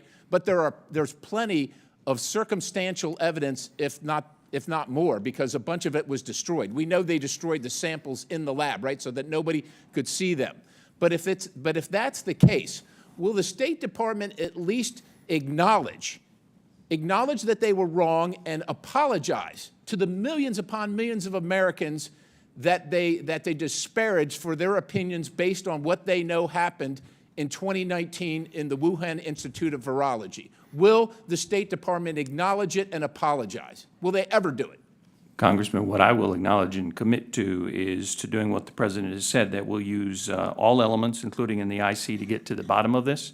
But as we And when stand they right get to now, the there bottom is of it- not a definitive answer that has emerged from the Mr. Intelligence Secretary, Committee. when they Yes, sir. finally do get to the bottom of it, if they ever do get to the bottom of it, knowing that the communist Chinese destroyed a bunch of the evidence, knowing that, if they do get to the bottom of it and they do determine that it is the Wuhan Institute of Virology, will they apologize? Will this State Department apologize to the American people it disparaged? Congressman, the President has directed his team that we will share with Congress and the American people what we learn. I'll just reiterate, there's not a definitive answer that has emerged from the intelligence community on this question. Thank you, Mr. Chairman. I yield. you. And let me just say, when we were in the minority, we published a report finding by a preponderance of the evidence that did originate from the Wuhan lab. And I feel the latest intelligence has confirmed our opinion, and that can be found on the House Foreign Affairs website. With that, Chair now recognizes Mr. Cicilline. Thank you. I want to begin by thanking you, Chairman McCall and Ranking Member Meeks, for giving us the opportunity to explore this important issue. And I really want to thank the four witnesses, both for their service to our nation, but also for helping to inform today's discussion and for being with us. From the genocide against the Uyghur population in Xinjiang to the 2021 crackdown on democracy and the rule of law in Hong Kong, we've seen a glimpse at the values of the People's Republic of China is trying to impress upon the world: a rejection of human rights, a commitment to authoritarianism, a silenced press, and the abandonment of the rule of law. Those values are antithetical to our own and must be confronted globally by American leadership, diplomacy, and investment. And in taking up this important work in today's hearing and those in the future who are working on these issues, it's my hope that we can do so in a way that doesn't promote or advance xenophobic anti-China rhetoric, which we've seen lead to an alarming increase in hate crimes against Asian Americans across the country. We simply cannot allow this committee or others to give that rhetoric any oxygen, because the consequences are too dangerous and too serious. I want to begin with you, Mr. Schiffer. The PRC's repression of Uyghurs and other ethnic minorities is global in nature, and we've seen the PRC pressure governments in the Middle East and in South and Central Asia to cooperate with or overlook its campaign to intimidate, harass, detain, and deport Uyghur refugees and the diaspora members around the world. And there was a recent Wilson Center report that documented over 5,000 cases of Uyghurs facing intimidation and worse. So I'd like you to speak to what USAID and the State Department are doing to urge nations to prevent the harassment and detention and deportation of Uyghurs and other ethnic minorities on their soil in the face of this kind of tremendous PRC pressure and really demands that they're making, and what role we can play in Congress in supporting the work that you are doing. Thank you very much for that question. We have at USAID, working with our colleagues at the Department of State, just launched a new international religious freedom and human rights assistance activity to work with members of the Uyghur community outside of the PRC and to try to provide them with the support that they need navigating this very, very oppressive environment that the People's Republic of China is trying to create for them, both inside the PRC, but also, as you so rightly pointed out, all around the world. We regularly engage with our partners and allies in conversations about what their governments can do as well, as we look to align, as Secretary Kritenbrink offered, to make sure that the international community is fully engaged on this issue, to speak out on the PRC's genocidal actions in Xinjiang and to support the Uyghur community wherever they may be. And is there anything we should be doing additionally to support that work? Well, I certainly think the congressional leadership over the past several years, including the legislation that the House has moved forward, has been an important part of creating the momentum that we need to be able to continue to press back against the PRC. So I would certainly look forward to working with you and your colleagues to continue to raise voices on this issue. Thank you. Congressman, would it be okay if I address that question as well? I did just want to underscore that in response to the genocidal actions in Xinjiang, the United States has designated 12 persons under global Magnitsky sanctions. We've imposed visa restrictions on another 7. We've coordinated with the EU, UK, and Canada on the imposition of sanctions as well. That would be the first point, Congressman. The second point, anytime we learn of Uyghurs who have been detained or harassed abroad and are threatened with forceful involuntary return to China, we've engaged with those governments to try to stop that action. We will continue to do so. Thank you. Thank you. Mr. Nathan, just quickly, I know there's a lot of evidence that the Belt and Road Initiative is sort of running out of steam and financing for projects is becoming more difficult. Many countries are now struggling to repay loans. Would you just speak to what the Development Finance Corporation is doing to finance projects that are in this position so that countries have an understanding that there are other options out there to deal with their needs? Thank you for the question. For sure, when I travel and meet with leaders in the developing world, they're actively looking for an alternative, and we need to be there to present it, whether that's in the Indo-Pacific, Africa, Latin America. Countries are actively seeking alternatives that are high standard, that reflect values of the private sector, and don't burden them with debt. I think they've found out that often projects that are funded by the Belt and Road Initiative or by the PRC, state-controlled entities, turn out to be inappropriate for their local conditions and frequently not of high quality and leave them with burdensome debt loads. Thank you. Thank you, Mr. Chairman. I yield back. Chair recognizes Mr. Mast. Thank you, Chairman. I want to talk diplomacy because that's what we do here in this committee. And hands down, one of the biggest things asked, I think probably to all of us, either side of the aisle, is what are you doing? We see China visits Russia, Russia pulls out of New START. We see balloons flying over America. We see China testing hypersonics. And the question constantly is, what are you doing? And one of those forms of diplomacy that we have to deal with this is the entity list, correct? I mean, that's one of the ways that we help deal with this, to say, listen, you can't get the nut, the screw, the bolt, the epoxy, the semiconductor, the pencil to draw it up if that's what we decide. You can't get what you need, China, Chinese, Communist Party company. You can't get what you need to make those things that threaten America or our allies, because we're going to put you on a list, correct? Correct understanding, Mr. Estevez? I wouldn't call it a tool of diplomacy, but correct understanding. You wouldn't say, I look at diplomacy in this way, and I always ask this question is, does our support equal our policy goals? So if we're allowing somebody to get something, that's a form of support. If we're stopping them from getting something, those are diplomatic efforts, right? Close. All right, well, I'll take that. You said close. We'll say it's close. So, sir, Mr. Estevez, looking at those entity lists, I'll call it a form of diplomacy, whether we're going to let Chinese Communist Party entities get the supplies that they need to build things that are a threat to America, America's allies, and Americans. In order to do that, this list, how many have you published in the last year? How many have you recommended to go up to the Federal Register? I know you talked about 12 recently. We've put 160 entities on the entity list since the beginning of this administration. That's about a quarter of the entities in the PRC. And the entity list goes back to the 90s. Very good. So when we look at this, and I want to bring Wendy Sherman into the conversation and say, it's been the conversation, I believe, from Wendy Sherman that state agrees with the action, you guys having the end user review for that.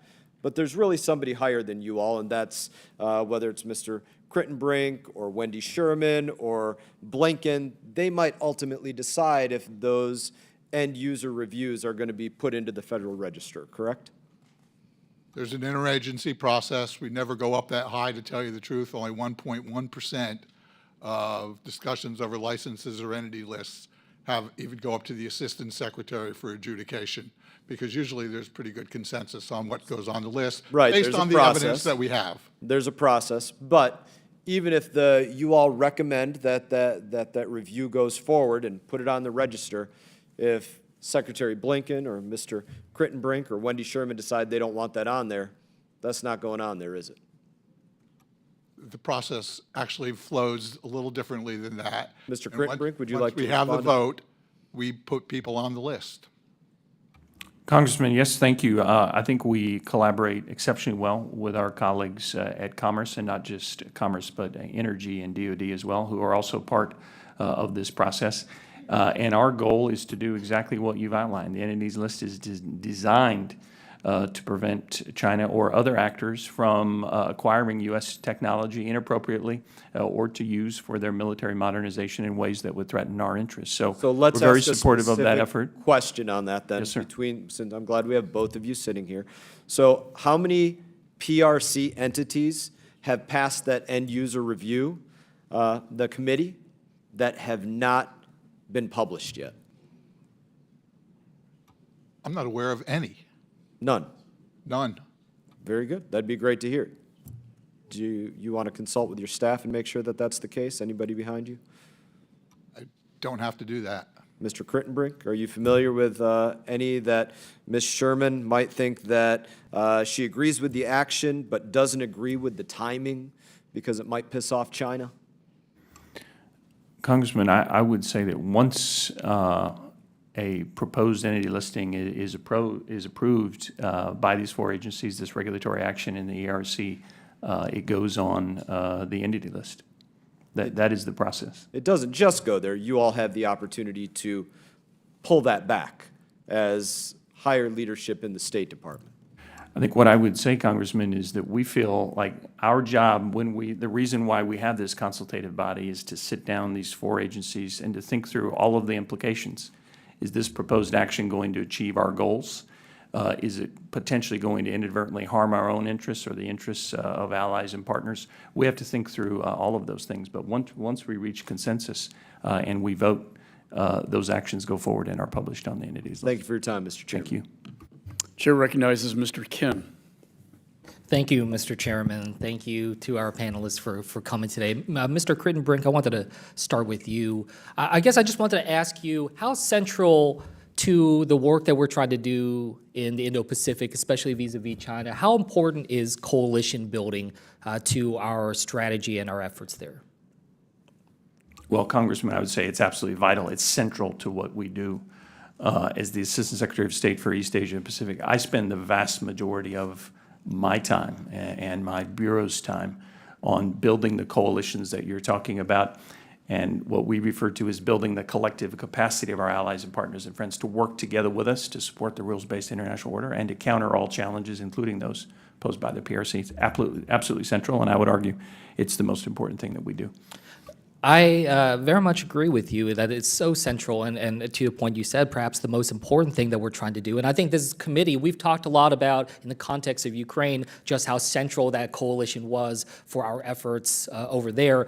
But what we also recognize is that in many ways our coalition in the Indo-Pacific, it's much more fragmented and segmented in some ways than it is over in the transatlantic. So I guess I want to ask you, what does this kind of coalition building 2.0 look like? What is this next level that we can do to try to take that and add some greater gravity to it and pull it together? Well, thank you, Congressman. Again, we talk about building a lattice work of an interlocking web of relationships. We start with our treaty allies, our 5 treaty allies in Asia, Japan, Korea, Australia, the Philippines, and Thailand. I would argue that our alliance relationships are stronger than they've ever been before, and we're working together, not just in bilateral ways to improve our security, but increasingly in trilateral and multilateral ways to advance our shared interests, not just in the security realm, but in economics in terms of promoting our values. And then beyond that, I'm sure you've seen, Congressman, the President hosted an unprecedented summit with the leaders of ASEAN last year. He hosted another unprecedented summit with the leaders of the Pacific Island countries. We've formed new informal mechanisms such as the Quad, the Partners of the Blue Pacific.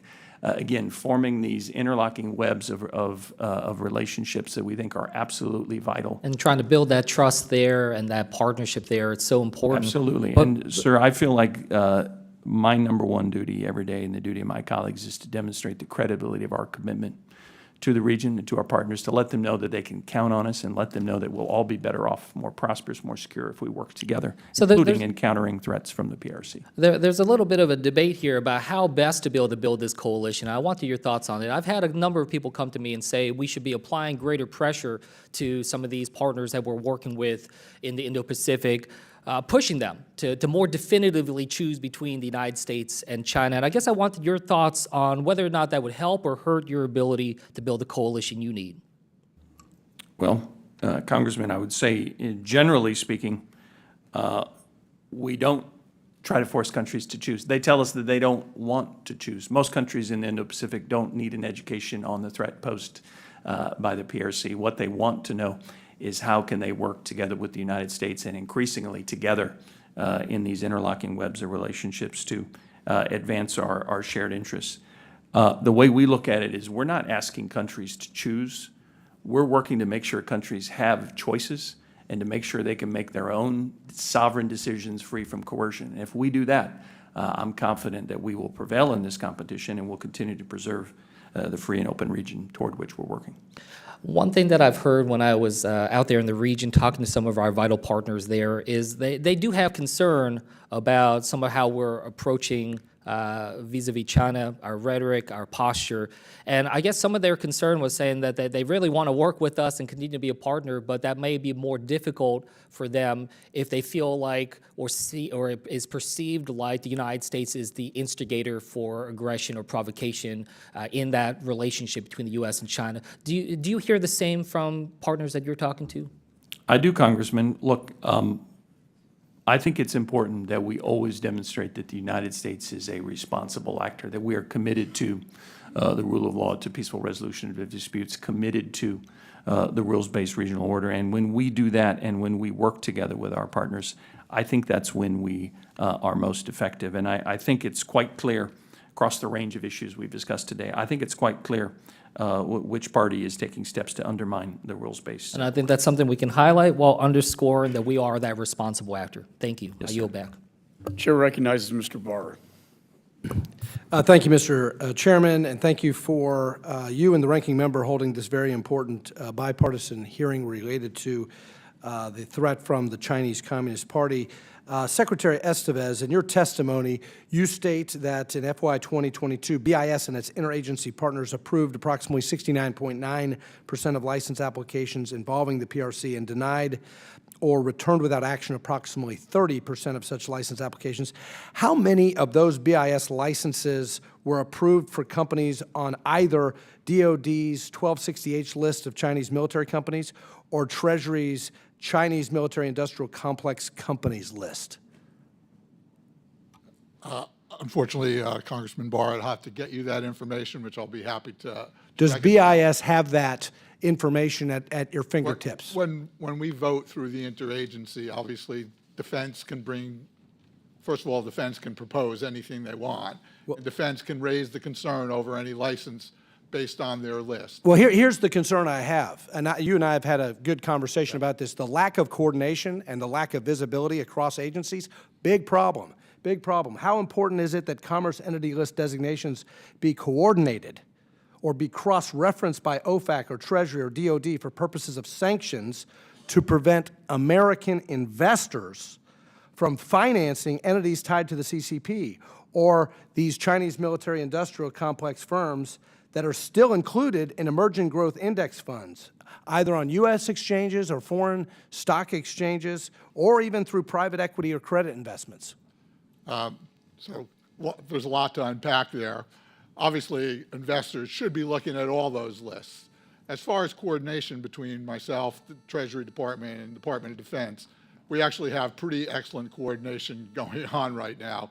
Certainly with regard to what we're doing. Well, I'm not sure we do. Sorry, reclaiming my time. I'm not sure we do, because the OFAC list that's subject to the EOs, they're not aligned, frankly, with your entity list, and certainly not with some of these other lists, the military end user list, the unverified list even. And here's what I would just say editorially, and we're going to be looking at this in the Select Committee on China and in this committee and in the Financial Services Committee on which I serve. Restrictions on capital flows to China should be aligned with our export controls regime and limited to capturing outbound investments that circumvent the spirit of existing export control rules.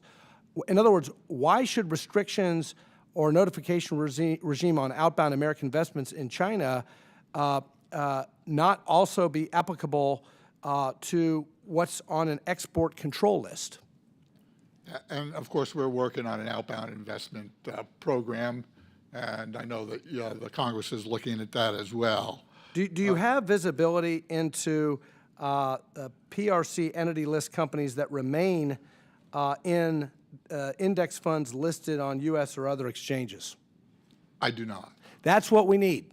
That's what we need. That's what we don't have right now. So we need list coordination, because if we're worried about export controls, if we're worried about companies that are on this entity list, but American investors are unwittingly financing these same companies, that's a problem. That is a gap that we have that we need to fix.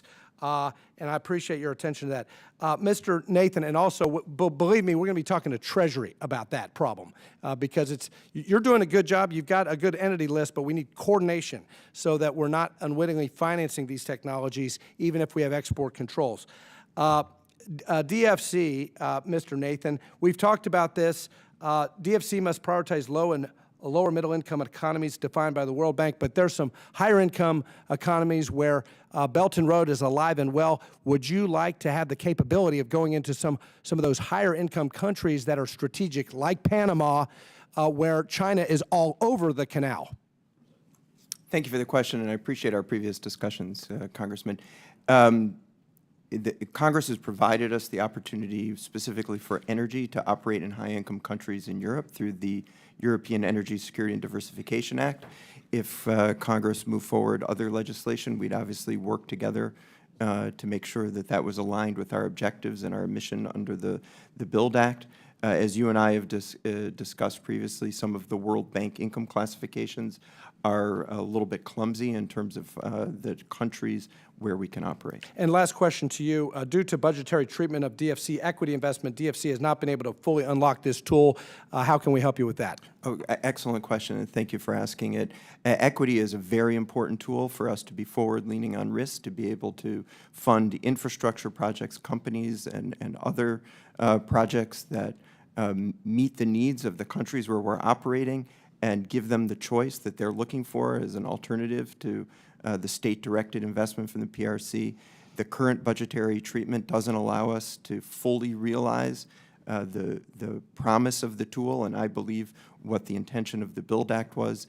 We're looking for a way to fix that so that we can have more certainty and a larger amount of equity to deploy to fulfill our mission. An equity fix would be very useful. Thank you. My time has expired, Mr. Chairman, but I look forward to working with you, Mr. Chairman, on this issue that companies on the BIS entity list need to be included on Treasury's CMIC sanctions list. And I yield. And I agree with the gentleman, and I will be working very diligently on that. And I also agree with the equity issue. We need to fully fund the equity. Otherwise, you cannot fulfill what Congress intended. So with that, Chair now recognizes Ms. Jacobs. Thank you, Mr. Chairman, and thank you to our witnesses. Assistant Secretary Creighton Brink, I want to start with you and zoom out a little bit. I think we spend a lot of time talking about strategic competition, and I think the administration has rightly identified the PRC as a challenge and taken several actions engaged in strategic competition. But I would like to hear from you, what are we competing for? And what is the administration's end goal with China so that we're not just talking about competition as an end in and of itself? Yes, ma'am. Thank you very much for the broad strategic question. We're competing for and fighting for the kind of region that we want to live in. We talk about a free and open region where countries can freely pursue their interests and where people in those countries can enjoy freedom.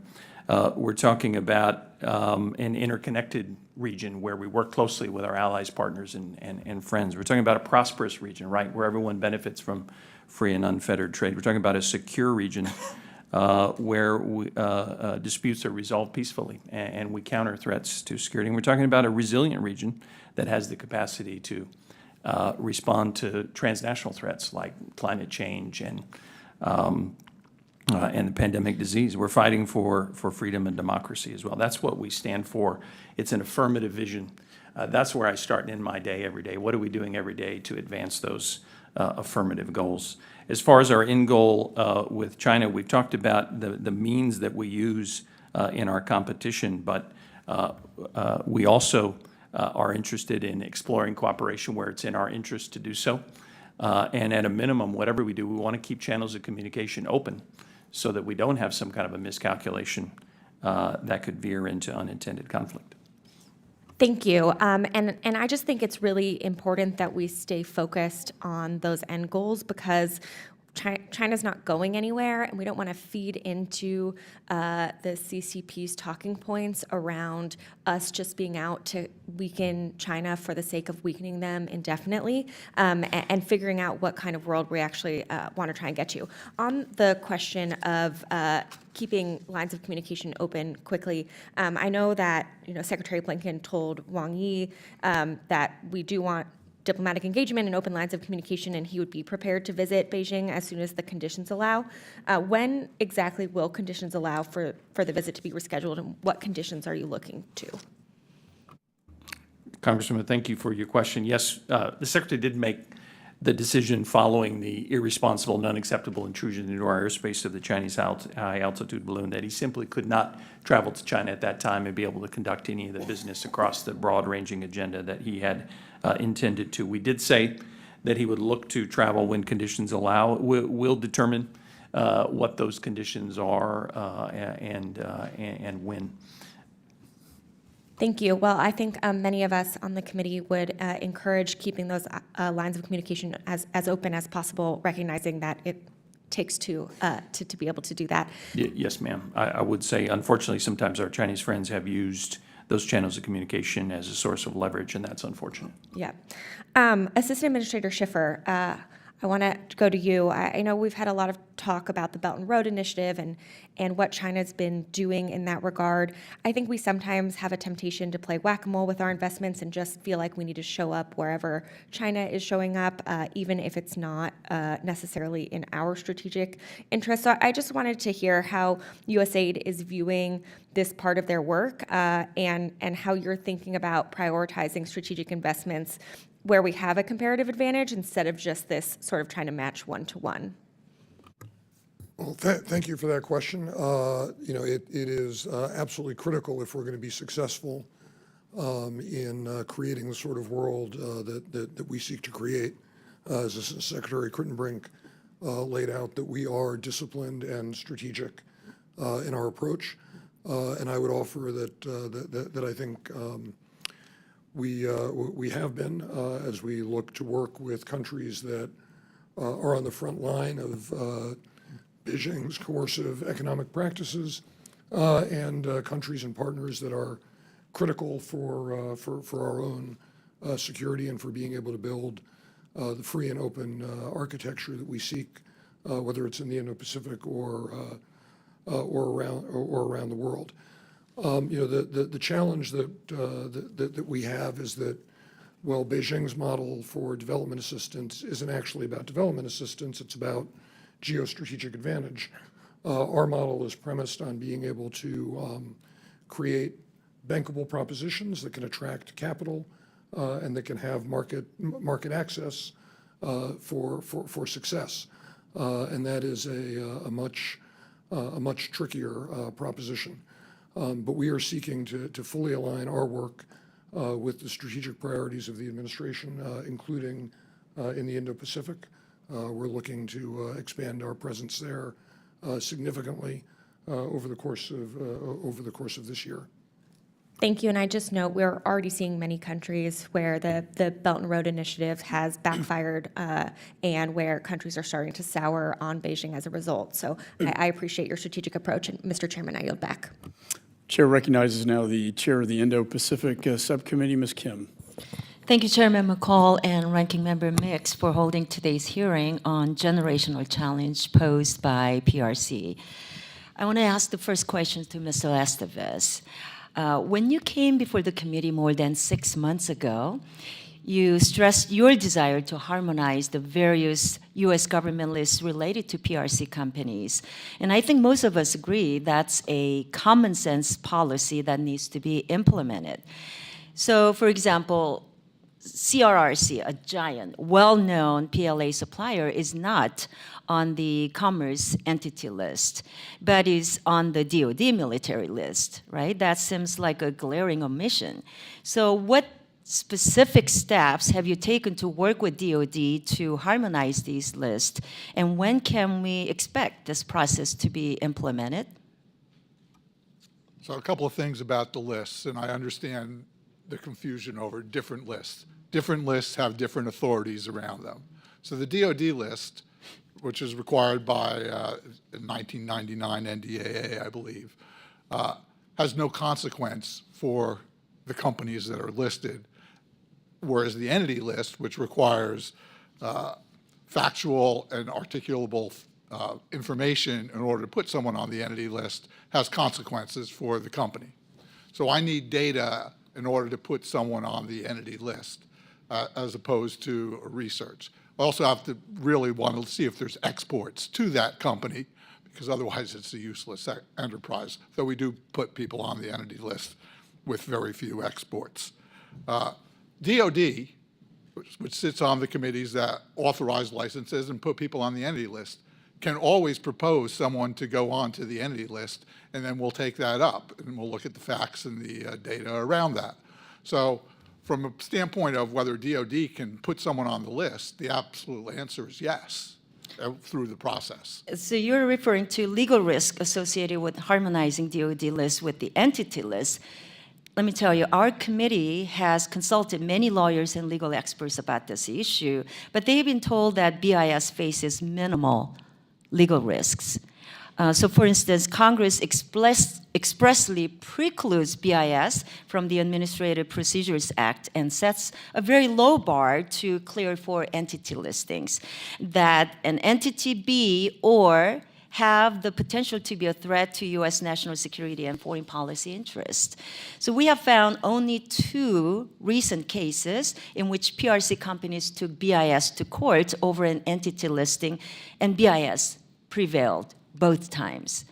So can you please explain the legal foundation for your assessment? Well, Representative Kim, I'm not a lawyer, so I'm not going to give you the legal foundation that my lawyers happily articulate to me all the time when I'm saying, why can't we put this person on the list?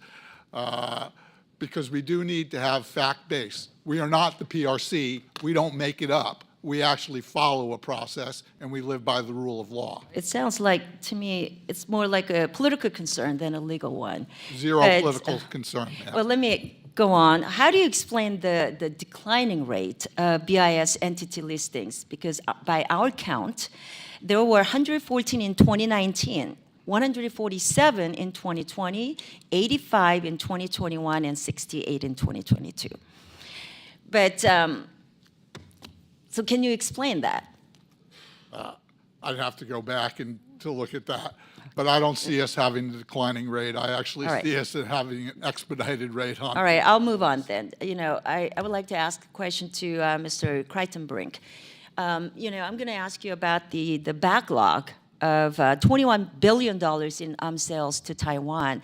Last Congress, as you know, I introduced the Arms Export Delivery Solutions Act, and that requires DOS and DOD to report to Congress on reasons for backlog sales to Taiwan in the Indo-Pacific allies. And it asks, you know, it provides the authority that Congress could use to expedite these deliveries. So the legislation was already signed into law through NDAA, so can you provide me with an update on the implementation of that law and what steps that the State Department is taking to expedite that delivery of arms to Indo-Pacific partners and allies, especially our allies who are facing threats from the PRC and North Korea? Madam Chairwoman, thank you for your question. On the specific question about a backlog in arms sales to Taiwan, I can assure you that the U.S. government, certainly the State Department, we are committed to meeting our obligations under the Taiwan Relations Act to assist Taiwan in maintaining a sufficient self-defense capability. Just last year, we notified 13 different sales to Taiwan, which is the largest single number of notifications for Taiwan in the last 20 years. I would say, ma'am, there are production and delivery delays worldwide, not just for Taiwan, but for other partners. We're working expeditiously to get through those. But I would also say sometimes I think that the notion that there is a long backlog, some of that can also be misleading, because when we notify the Congress the intent to have a sale, it does take some time for the companies to then negotiate those contracts and implement them. But I can assure you, we're doing everything that we can. The Biden-Harris administration has notified more than $5 billion in foreign military sales to Taiwan, $37 billion since 2010 and $21 billion since 2019. We're committed not just to arms sales to help Taiwan grow its deterrent capability, but also diplomatically with allies, partners, and friends to support the maintenance of peace and stability. Would you which be is able an to tell us international matter. quickly percentage of those sales that were signed off since President Biden has been in office? I'd have to do the math, but the figure as we stand today is $5 billion thus far. But I would also say, beyond just comparing the numbers, it's important to look at the kinds of systems. And again, in consultation with our partners in Taiwan, we're focusing on building Taiwan's asymmetrical defense capabilities, which we think, we both think is most effective in maintaining a deterrent capability so as to maintain peace and stability. Thank you. My time's up, so I'll yield back. Thank you. Chair recognizes Ms. Manning. Thank you, Mr. Chairman, and thank you to our witnesses for your service to our country. Assistant Secretary Crittenbrink, I have just returned from a congressional trip to Japan, where we met with the Prime Minister and a host of lawmakers who talked extensively about their concerns about Chinese aggression and their decision to double their military spending, really an unprecedented decision, but also about their deep economic relationship with China. How can our relationship with Japan enhance our position with regard to China, and what additional steps can we be taking? Ma'am, thank you very much for your question. Certainly no more important ally than Japan. And I think that our alliance has never been stronger, and our cooperation, both in a bilateral alliance sense, but increasingly globally, has really never been stronger. Japan is chair of the G7 this year, and we're working really diligently together with them under their leadership to make sure we take steps around the globe to promote peace and prosperity vis-a-vis the war in Ukraine, but also encountering Chinese economic coercion as well. Certainly from an alliance perspective, we very much welcome the historic steps that Japan has taken under Prime Minister Kishida. The decision, as you noted, to increase their defense spending to 2% of GDP. Their unprecedented national security strategy, which is almost completely aligned with the same vision that we've outlined and that other partners across Asia and Europe have outlined for their vision of the kind of world that we want to live in. I think our alliance collaboration and coordination is closer than ever before. We've collaborated as well in ways that the U.S. military will be adjusting its force posture in Japan, which also we believe will further contribute to regional stability. And increasingly, ma'am, maybe the thing I'm most excited about is that Japan has become our partner across the region and across the world, Southeast Asia, certainly in the Pacific Islands and on the Ukraine war as well. Japan has played an absolutely leading role. We're very grateful for that. Again, I think our alliance is stronger than ever, and we both benefited from it greatly. Thank you. Undersecretary Estevez, can you share with us details about the recent deals the U.S. has reached with Japan and with the Netherlands on export controls that are important to our efforts to deal with China's aggressive behavior? What I can say, Congresswoman, is first, multilateral controls are critically important when we do these type of things. We are always in deep discussion with our allies around that. And further than that, I would have to say we need to talk in a closed hearing. Okay, thank you. So Assistant Secretary Crittenberg, I'm going to go back to you. One of the other things that we learned from our friends in Japan is that fewer Japanese students are coming to the U.S. to study, as opposed to a large number of Chinese students who are now studying in the U.S. Is this an issue of concern? And if so, how can we increase the number of Japanese students to strengthen that relationship among different generations? And also, how can we harness the talent of the Chinese students who are studying here to help our country?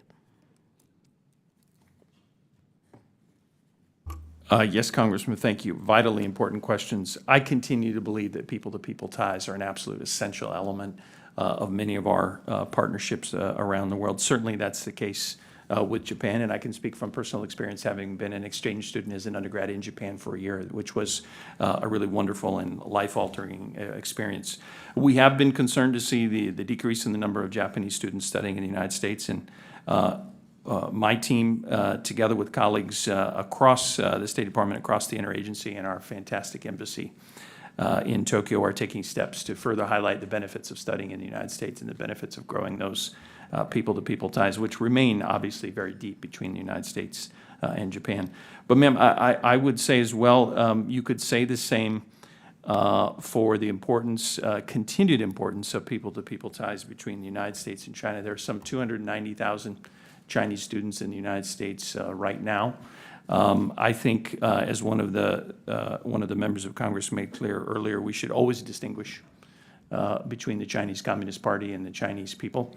I'm confident that the study that is carried out, the legitimate study carried out by Chinese students in the United States, benefits them, benefits the United States as well. And I know a large number of those very talented students end up staying in the United States and contribute to our society and our economy here as well. And the final point, ma'am, that I'll make, that a member made earlier as well, I hope that we're also very careful as we focus on legitimate concerns about the Chinese Communist Party, as we focus on some of the concerns about how some of these exchange programs were, in some instances, not used for legitimate purposes. We do have to make sure, again, we're distinguishing between the Chinese people and the Chinese Communist Party, and we also have to make sure that none of our actions contribute to a disturbing rise in discrimination and hate directed at Asian Americans. Thank you. Thank you. My time has expired. I yield back. Chair now recognizes the Chair of the Western Hemisphere Subcommittee, Ms. Salazar. That microphone? Yes, thank you, Chairman, for holding this very critical hearing. And as we have spoken, the penetration of China in Latin America is real and terrifying. It has reached a level where our national security is in danger. Almost 30% of China global lending goes to Latin America. That is almost $140 billion. China has a physical presence in 25 out of the 31 Latin American countries and is the second largest user of the Panama Canal. But we know that the Chinese are not here for trade, they're here for war. And why do I say that? Because 10 years ago, China sold Hugo Chavez Venezuela VN-1 tanks and advanced radar systems. To Bolivia of the Evo Morales is using right now Karakorum fighter jet planes, one of China's most advanced fighter jets. And now Argentina, that is very concerning, is considering opening Chinese fighter jet factories. Chairman Xi Jinping has been to Latin America more times than Presidents Obama, Trump, and Biden combined in the last 10 years. And I will explain to you what bothers me the most at this moment, and it should scare all of us. Assistant Secretary Mr. Crittenbrink, thank you for being here and for wanting to answer our questions. 10 years ago, who is today Argentina's Vice President, Cristina Fernandez, who has been accused of corruption and who stole millions of dollars from the Argentinians, now she sold her soul to the Chinese by allowing them to have this, a deep space station the size of 400 football fields in the middle of the Patagonia desert. 400 football fields. I am sure the Chinese are very interested in studying the stars and every constellation, but from the Argentinian skies. But the problem is that Argentina has no idea what's going on there because the Chinese don't let them in. They do not let them in Argentinian soil.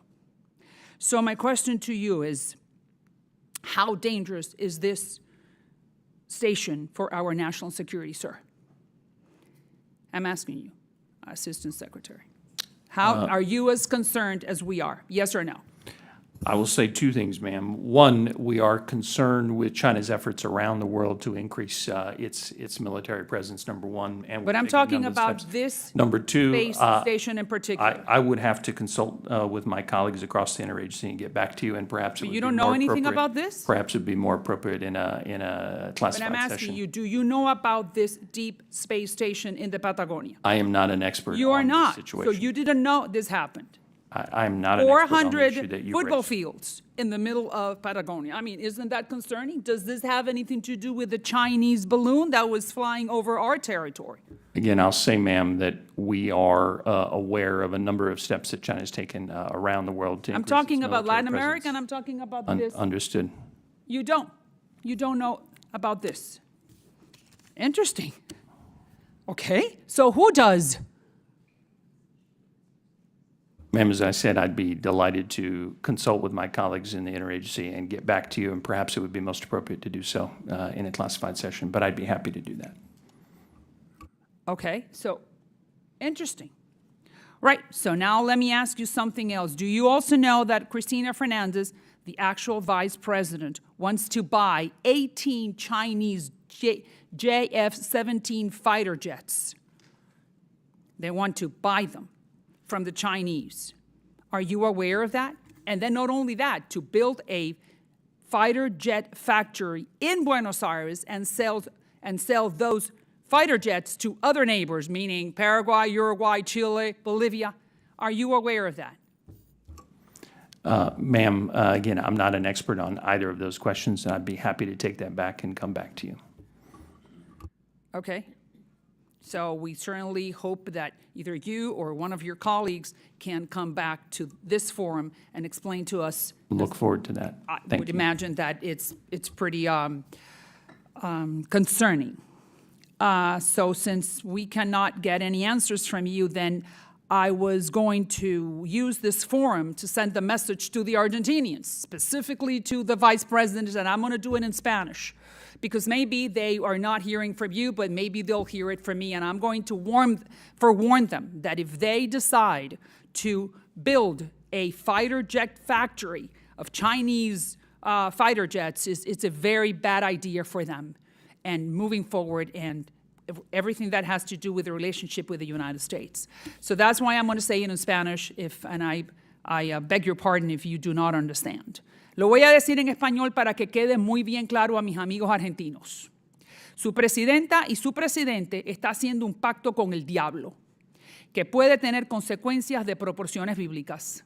Los Estados Unidos no se va a quedar con los brazos cruzados, porque no se puede tener un aliado que fabrique y exporte aviones militares chinos y que se los venda a los vecinos. Hay dos mundos, el mundo libre y el mundo de los esclavos. Espero que los argentinos se queden en el mundo libre. Thank you, Mr. Chairman. I yield back. Thank you, Ms. Salazar, and I will be requesting a classified briefing on this very issue. Thank you. Chair now recognizes Mr. Dean. Well, it's Madeline. I'm sorry, Madam Dean. What am I saying? Excuse me. Thank Apologies. you. Thank you, Mr. Chairman McCall, Ranking Member Meeks, to all of our witnesses for testifying. I hope you know that some of our absences in this room reflects not at all on the subject matter and your work, but I'm in a markup in another committee at the same time. So with the limited time that I have, I'd like to examine and understand China's role in illicit fentanyl and what the United States is doing about it. We all know that fentanyl is wreaking havoc on our nation, on our communities.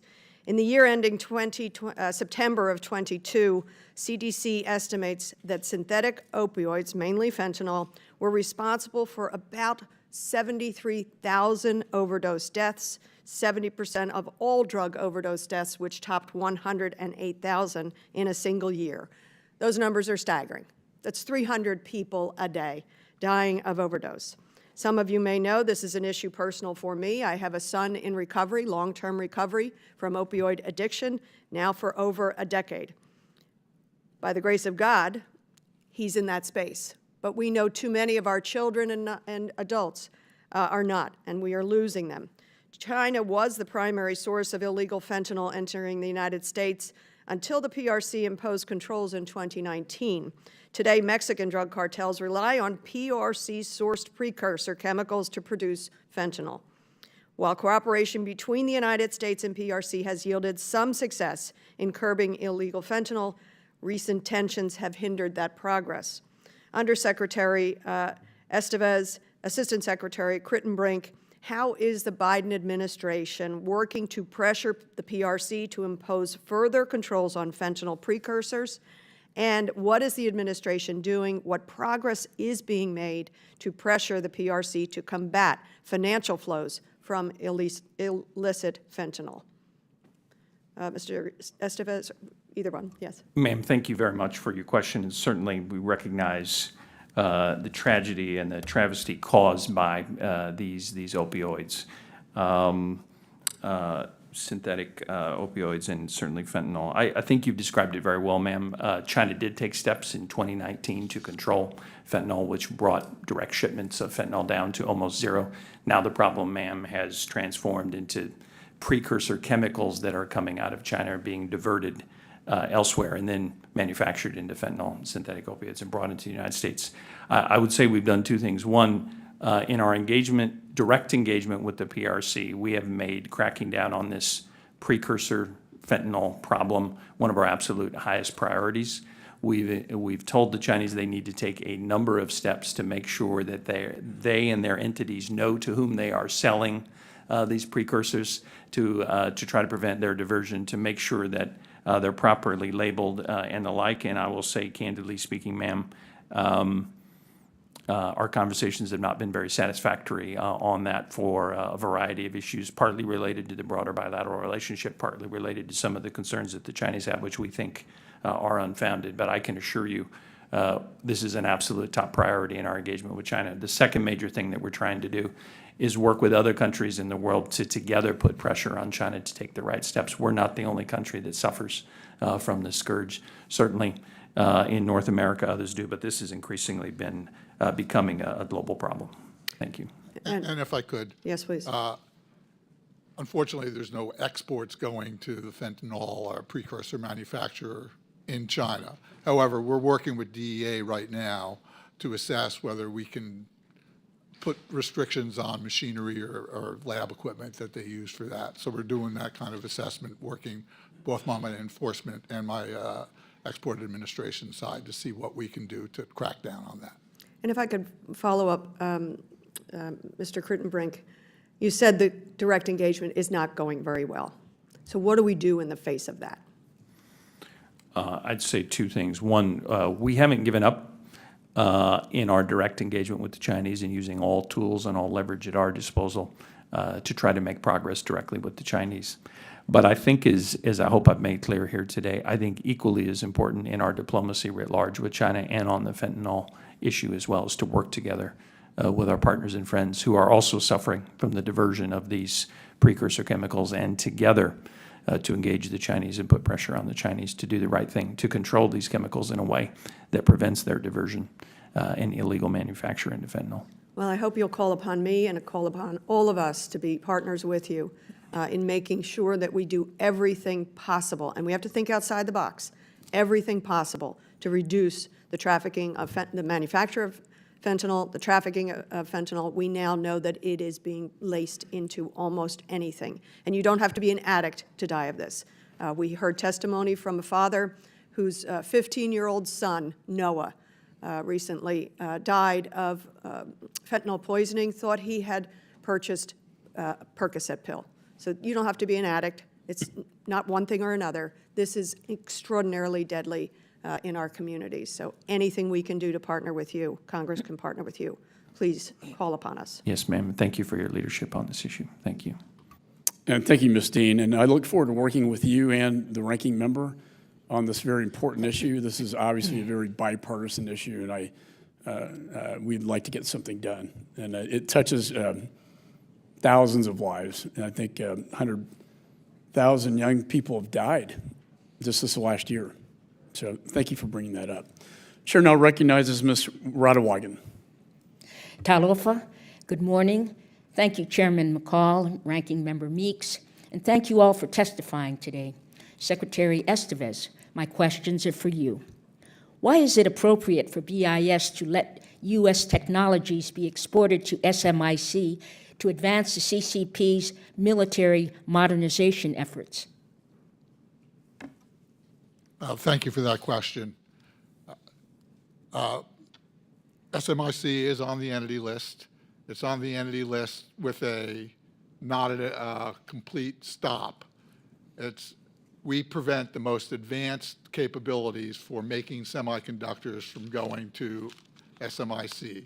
So they can't make semiconductors below 14 nanometers. Thank you. Following up on that, does BIS think it has visibility into where the chips produced by a CCP military company are going? Most chips actually made in China are consumed in China. However, we are watching to see if they are moving chips to Russia in violation of our sanctions.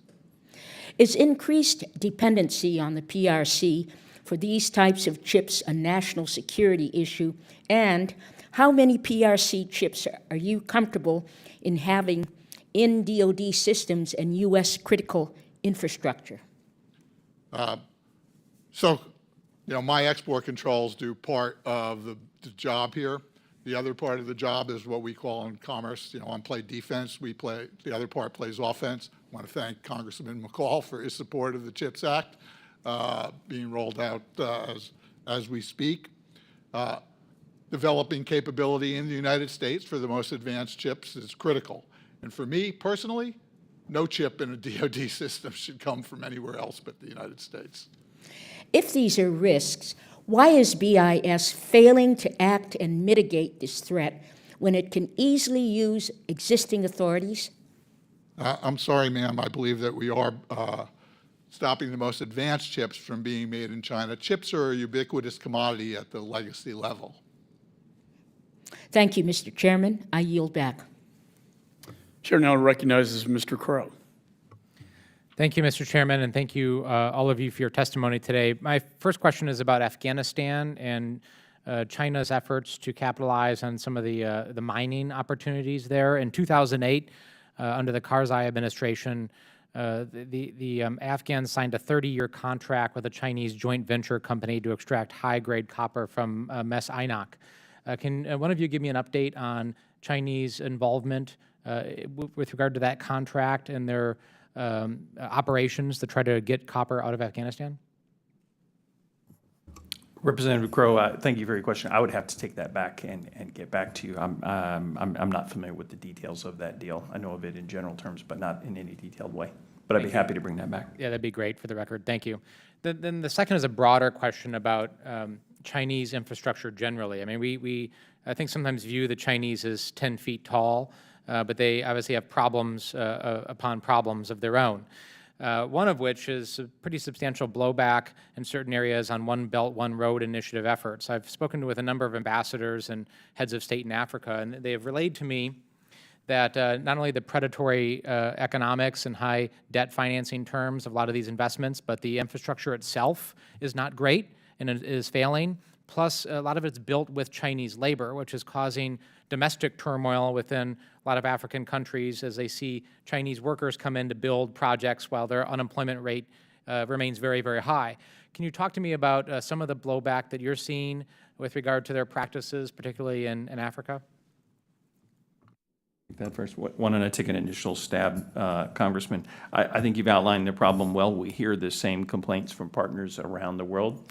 And what we have done is, one, to caution countries to be well aware of what they're getting into when they sign into one of these deals, whether it's the predatory finance that you mentioned, the fact that the quality of the infrastructure can be in question, and then through the use of PRC labor, oftentimes the economic benefits don't redound to that country, not to mention whether the project will be sustainable, including in environmental terms. But the other thing we try to do is offer alternatives, and I wonder if my colleagues would like to speak to that. Thank you, Secretary. I completely agree with what you said, Congressman. I mean, our experience is that not only do projects by the PRC not often accrue to the economic benefit of countries, then they do burden countries with debt, but they also frequently involve environmental hazards, labor violations, poor quality, inappropriateness for local laws and conditions. This is why we've experienced strong demand for our product.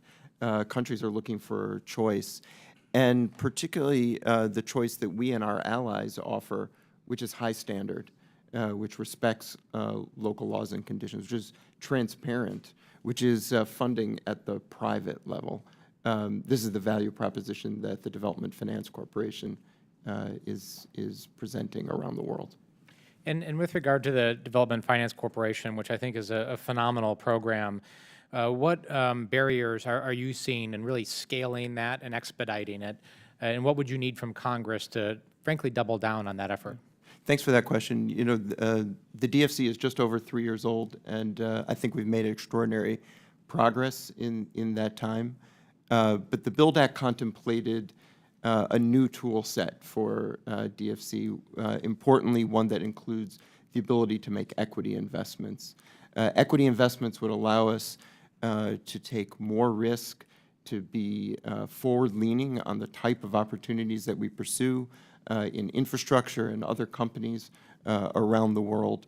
We've made progress, but we have a limitation from a budgetary treatment of equity, limitation in our ability to realize the full promise of the equity tool.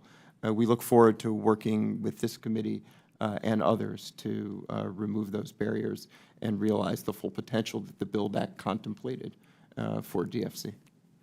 Thank you. And I just wanted to finish by, on this topic of China having their own problems, and just being very clear to China and to everyone listening that there's been a lot of talk about Ukraine emboldening China and strengthening China and weakening the West, given the attrition and the amount of weapons and equipment we're pouring into Ukraine. I actually think it's the opposite.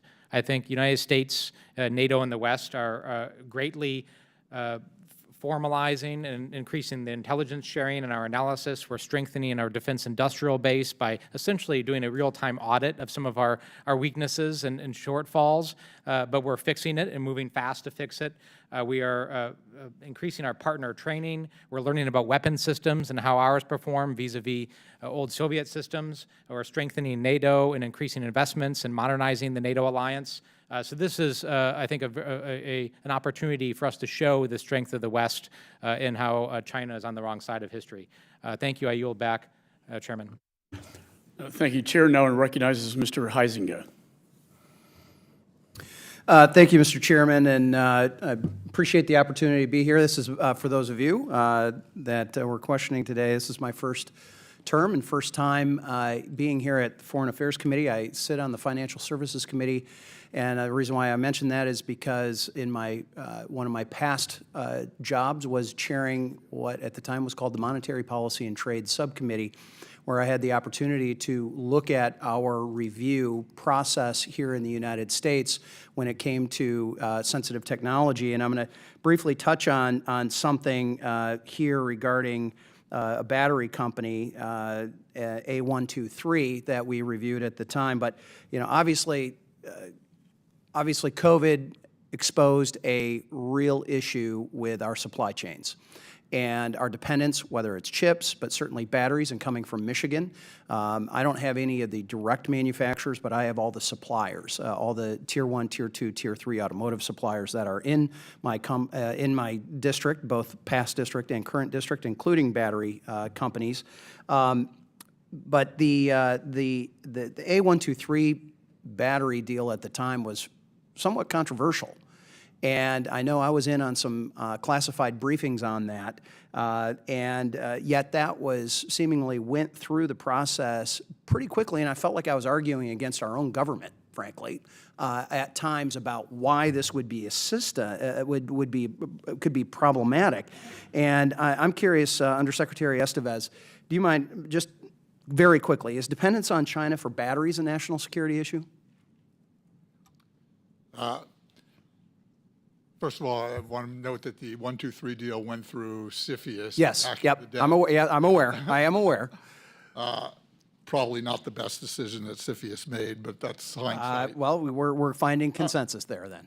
Yeah, look, there's a whole bunch of technologies that we need to start doing investment on in the United States. We should not be reliant on China for batteries, for chips, for pharmaceutical precursors, for rare earths, and we need to, and my colleagues to my left are more in the engagement with allies to build up those capabilities. I'm in the stopping from the Chinese to get stuff. Yeah. But we certainly need to look at our supply chains better. Sure, and we had a review of the CFIUS process, and Representative Barr, who's also on this committee, who followed me as the chair of MPT, was a crucial part of that. I do want to move on here in my last 2 minutes for Mr. Crittenbrink. Has the State Department refused to approve or requested the delay of sanctions to hold the PRC accountable for human rights violations against the Uyghurs? Congressman, what I would say is, as I indicated earlier, human rights remain central to our foreign policy. I understand that, We've taken but a range of has there been a steps. request for a delay?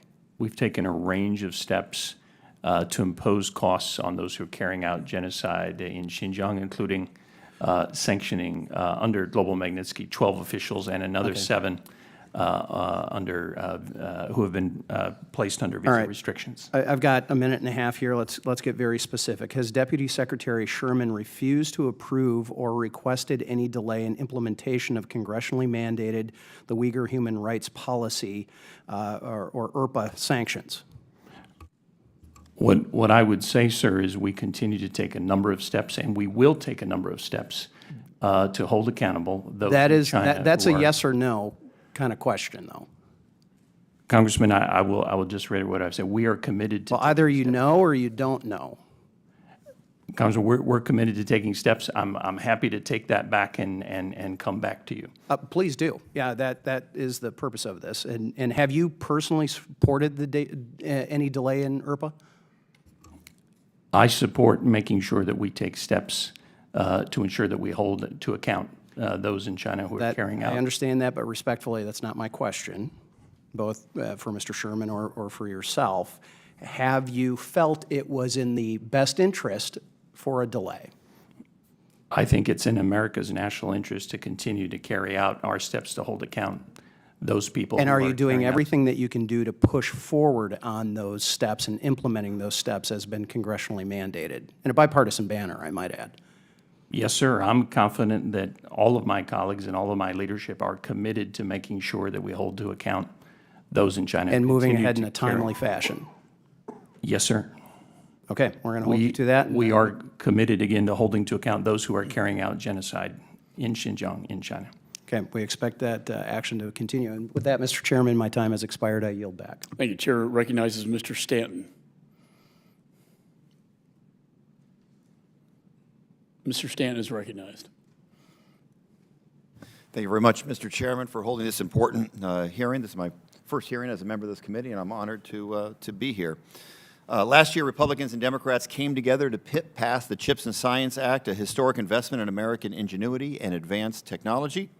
Few states stand to benefit more than my home state of Arizona, as we welcome $40 billion in investment from TSMC in North Phoenix, expand Intel's footprint in my district in the East Valley, and support innovation from dozens of other companies. That's why I'm gravely concerned about the theft of American intellectual property by the PRC. Last fall, FBI Director Wray warned that not only does Chinese IP theft threaten these companies' bottom lines, but it jeopardizes our economic competitiveness and our national security. Mr. Estevez, Last October, the Biden administration imposed controls designed to limit the development and production in China of advanced node semiconductor production equipment, advanced computing items, and supercomputers. That was a very important step. What other steps is the Department of Commerce taking to combat IP theft, particularly for semiconductor technology? So let me start off by saying thank you for the notice on chips, very important. We put those sanctions on export controls on semiconductor equipment and related technologies, for national security reasons, not necessarily for IP theft. However, when we find companies that, and provable that they have stolen IP, we will take action against those companies. Full stop. What additional tools do you need from Congress to better protect American enterprise from IP theft? From the export control perspective, I think I have the authorities that I need. From a greater perspective of cyber theft, the companies need to invest in their cyber protection, and they need to notify when such breaches happen. Thank you. I want to piggyback on questions from my colleague, Madeline Dean, earlier. More than 5 Arizonans die every day from opioid overdoses, nearly half of which involve fentanyl.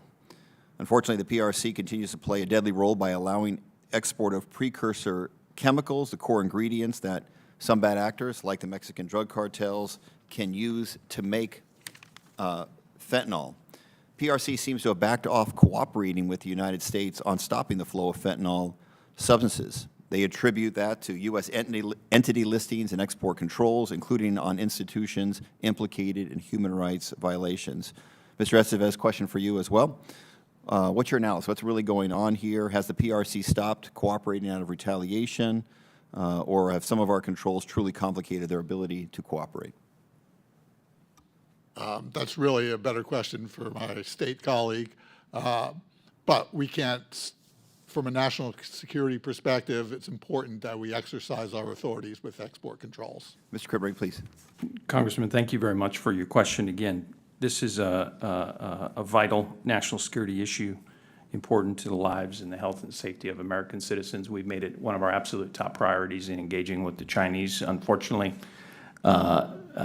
they have put up various roadblocks to cooperation lately. They have complained about regulatory steps that we have taken that allegedly impede that cooperation. We do not agree with that view, and we do not believe that there are any steps that the United States has taken from a regulatory perspective that ought to impede cooperation. We believe that China has a responsibility to take steps to impede the flow of these precursor chemicals. As I indicated earlier, in 2019, they did take steps to schedule fentanyl, which stopped the shipment of fentanyl to almost zero. Now the problem is these precursor chemicals which are diverted and then illegally manufactured into fentanyl. We've made clear in our bilateral engagement that China needs to do better, and it needs to take steps to make sure that their companies know to whom they're selling, that these chemicals are appropriately labeled and the like. And then, Congressman, I would hasten to add, we're also working with other international partners to put pressure on the Chinese to do the same. Okay, I have time for one other quick question on export control. Obviously, we've shown real leadership on that issue, the Biden administration, but obviously we need our partners around the world to do the same thing. We can't act in a unilateral way. What steps, what other countries are we engaging with to impose multilateral export controls? And that's for any of our witnesses. Yeah. So for any control we put on, we generally engage multilaterally, unless we, the United States, are the only country that makes a piece of equipment. I can't talk in specifics around the semiconductor export controls, but we have engaged multilaterally on that, and I'd be happy to talk in a classified setting about what we've done there. And on, just look what we've done on Russia. 38 nations put on like controls to what we put on. That eventually will stifle the Russian industrial base so they cannot reconstitute their military. Thank you very much. I yield back, Mr. Chairman. Chair recognizes Mr. Davidson. Thank you, Chairman. Despite the World Trade Organization membership China enjoys, China is neither a market economy nor a developing nation. As a condition of membership, China committed to be a market economy. They are also allowed to pretend that they are still a developing economy. Claiming this special status allows the People's Republic of China to exploit developed nations like ours through various perks, such as restricting imports to protect certain industries and complying with fewer WTO obligations. The failure of our country and others to enforce the obligations of World Trade Organization membership on China have been disastrous for America's economy, our manufacturing sector in particular, and our middle class. The consequences are especially harmful in my home state of Ohio. Are any of you aware that the Chinese Communist Party military intelligence units have conducted cyber attacks on U.S. businesses, resulting in intellectual property theft of dual-use technology? Congressman, thank you for your question. The cyber threat posed by China is vast, highly significant. We're taking a number of steps to counter it, but certainly the cyber-enabled theft of intellectual property rights and trade secrets remains a top concern. Are whole-of-government uses of intelligence units to steal intellectual properties characteristics of market economies? Congressman, I would say that it is unacceptable for any country, regardless of status, to use cyber-enabled means to steal intellectual property and trade secrets. I agree with your statement there, and thank you for that. Is China unique in its use as a World Trade Organization member of its intelligence units to steal intellectual property of American companies on behalf of the companies that they're trying to benefit inside China? I can speak with confidence to the challenge posed by China. I'd have to take back your question as to whether there are others that pose a similar threat. Thank you, and that's concerning. But, you know, Mr. Estevez, in 2020, BIS published a report which revealed some concerning information regarding AK Steel, which is now owned by Cleveland-Cliffs. If it stated, quote, if AK Steel's grain-oriented electrical steel goes, operation were to close, the United States would lack the ability to produce transformers of any power handling capacity without relying on foreign sources. Does this assessment sound accurate? I would have to go back and look at that, but I'd be happy to get a detailed discussion on GOES with you if you prefer. Yeah, so, you know, your organization publishes a lot of these reports, so I wouldn't expect you know all of them, but this is work that BIS did do, and it highlights how important it is to understand the particular sectors that are vulnerable. In China, when they use these powers and exploit their membership status in the WTO, they're shaping market access, and they're targeting specific companies and specific intellectual property. This grain-oriented steel produced by AK Steel or Cleveland-Cliffs now is the only U.S. source for this. And as we look at the sensitivity of our electrical grid and vulnerabilities there, this is just one of the, you know, core issues. And as I have just a little bit of time, Mr. Crittenbrink, I just want to highlight with the abuses in fentanyl and tools there, would it help if we designated cartels in particular, which are moving this product, as enemies of our country and made people that support those cartels by supplying precursor chemicals, for example, or moving money and cash back and forth, eligible for sanctions and intelligence collection? Would that be helpful? Well, Congressman, I think as a matter of general principle, we'd be supportive of looking at any step we can to get at this scourge.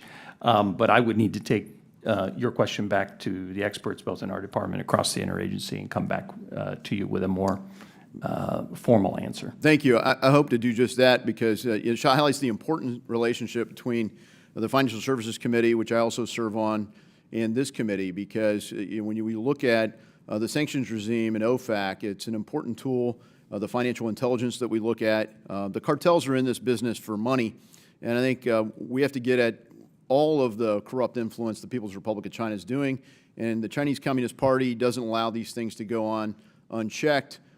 We have to believe they have the power to change course, and I hope that we'll use all the tools in the kit bag to check the abusive influence of the Chinese Communist Party and the negative impact on our country, our economy, and our culture. I yield back. Thank you, Mr. Davidson. You raise a great point. Why is China still under a developing nation designation, which entitles them to interest-free loans by the World Bank or very low interest rate loans, and then allows them then to use that for their Belt and Road Initiative with usurious interest rates? And then they rape the rare earth minerals, they bring in their own workers, take over a port or a base, and then when they fail, then the IMF goes in to bail them out. I think they're extraordinary, and I give them an A+ for being very clever at the way they can manipulate global institutions and take advantage of them. I'm sure all of you agree with that, but I won't ask you for a comment on that. But I thank the gentleman for raising the point. I think we should be taking a hard look at that. Chair recognizes Mr. Phillips. Thank you, Mr. Chairman. I think it's fair to say that Russia's invasion of Ukraine has forced Central Asian countries to reassess their relationship with Moscow. So I'm curious, Mr. Crittenbrink, based on your assessment, how has China's approach to the region changed, and how receptive are the member countries in Central Asia to their overtures? Thank you, Congressman, for your question. I would note Central Asia is outside of my area of responsibility, so I will quickly outstrip the level of my expertise. But I would say certainly China has stepped up its engagement in the region, but so has the United States. And I think you can see that through, including through our senior level travel. But I would have to take back any detailed questions on Central Asia. Can you speak about, you just mentioned our approach, though. How has our approach changed?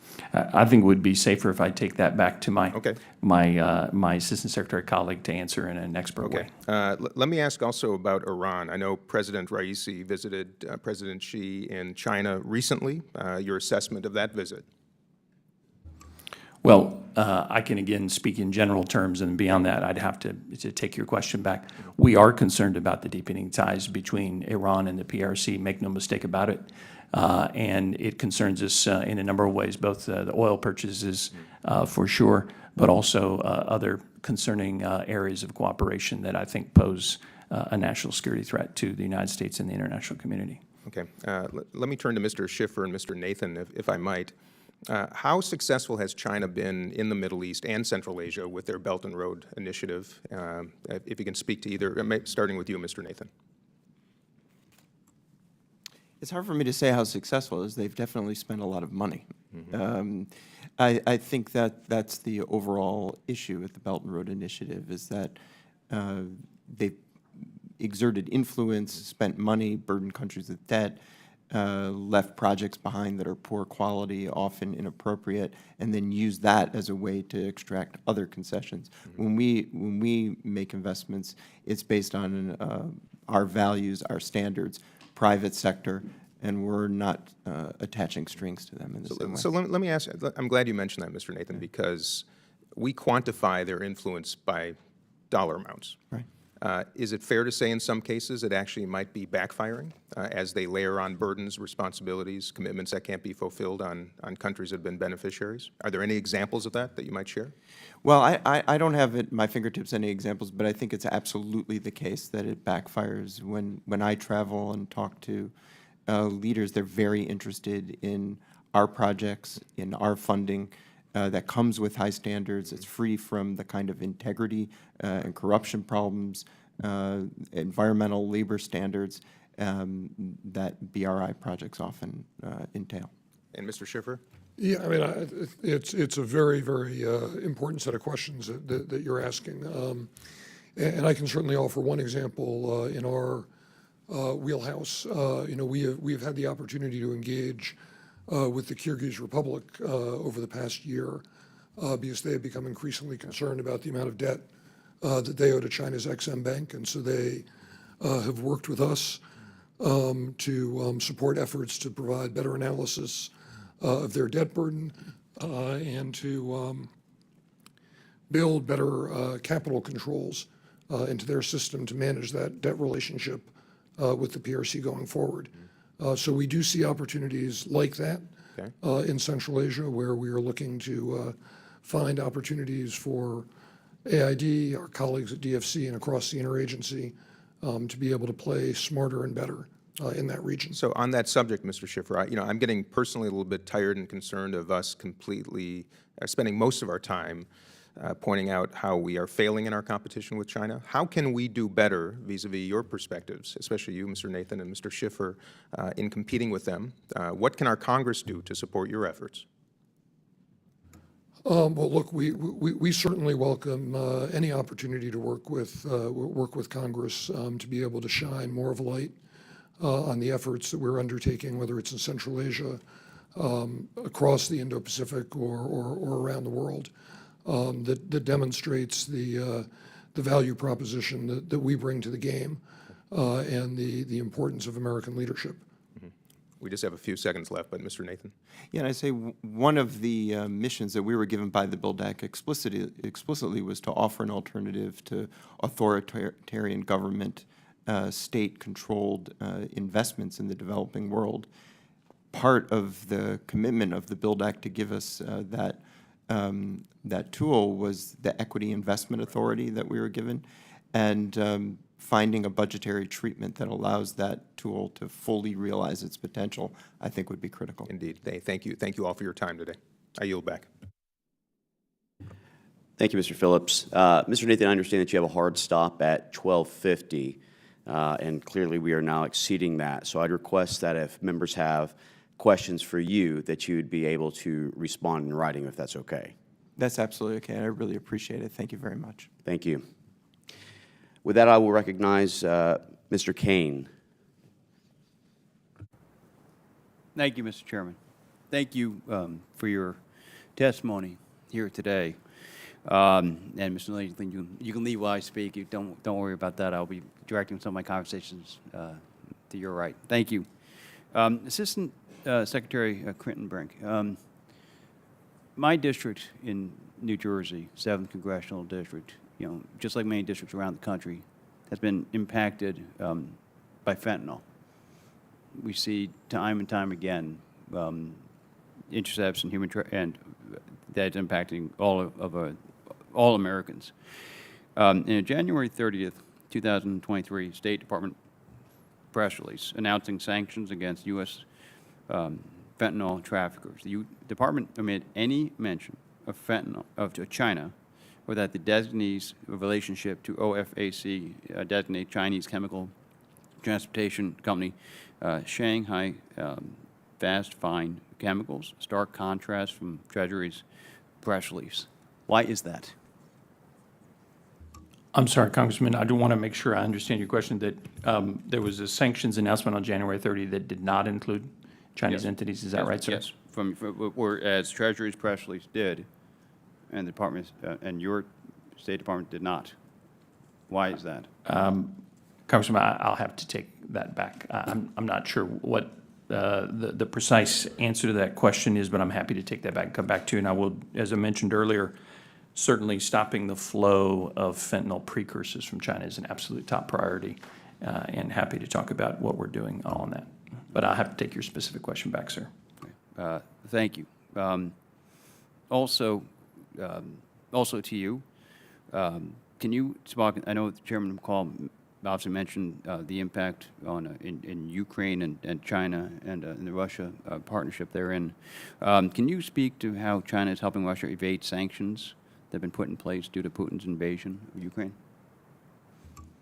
Well, Congressman, this is what I can say. We've made very clear, including most recently when Secretary Blinken was in Munich and met with Director Wang Yi, what the implications and consequences could be for China if it engaged in providing material assistance to the Russian military in Ukraine or assisted Russia in systematic sanctions evasion.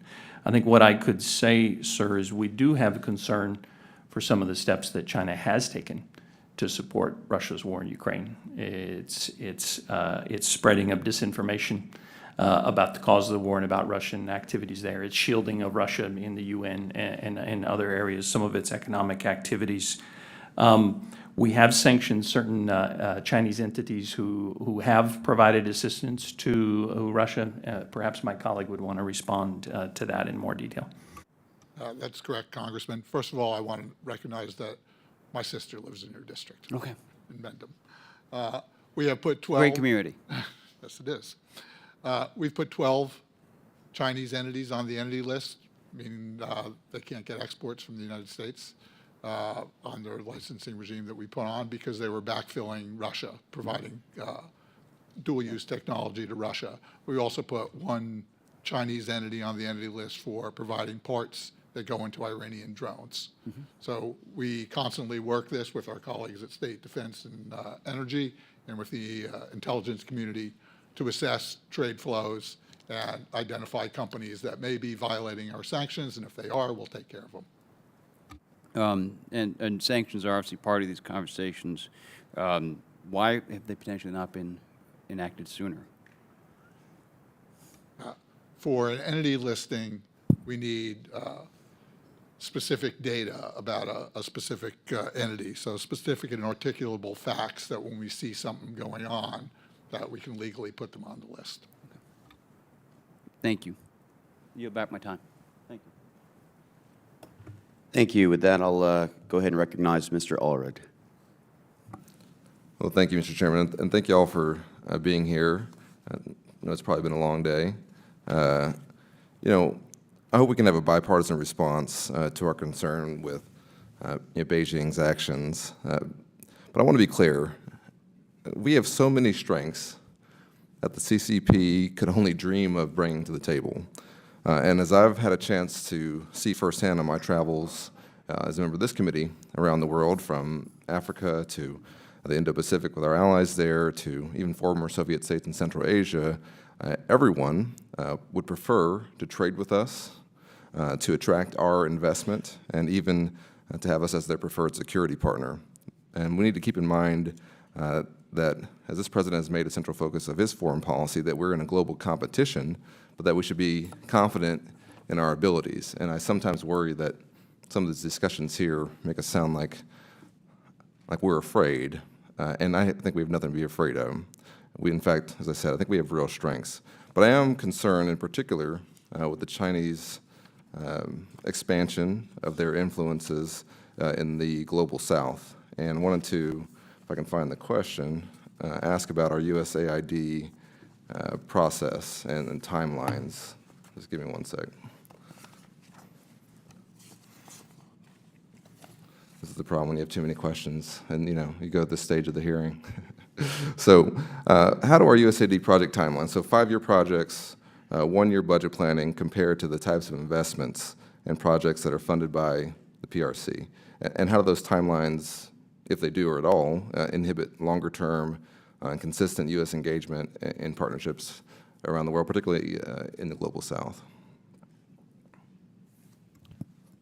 In some significant respects, it does place us at a disadvantage in the sense that our friends in Beijing can, as you pointed out, operate with a long timeline and without the sort of economic and market logic that constrain our activities. And the reality of the congressional authorization and appropriation cycle and how we work through that system to be able to obligate for projects can create a certain tension in the process, if I can put it that way. This is your opportunity to let us know how Congress can provide USAID with additional tools or resources or authorities to allow you to better compete.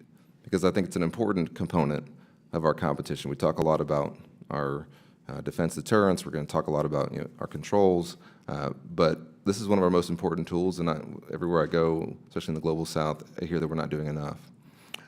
I mean, at the liberty of suggesting that you have a conversation with your friends on the Appropriations Committee, if it were possible to have multi-year appropriations, that would go a very, very long way towards allowing us to do the sort of longer-term planning that would allow us to be more competitive. Well, I just want to say, to my colleagues, this is the damage that's done when we don't make long-term investments. If you want to talk about competing with China, it's in having a strategic vision that you can carry out, also with our soft power, and I think we should keep that in mind. So, I do want to ask about Secretary Kritenbrink and Undersecretary Estevez.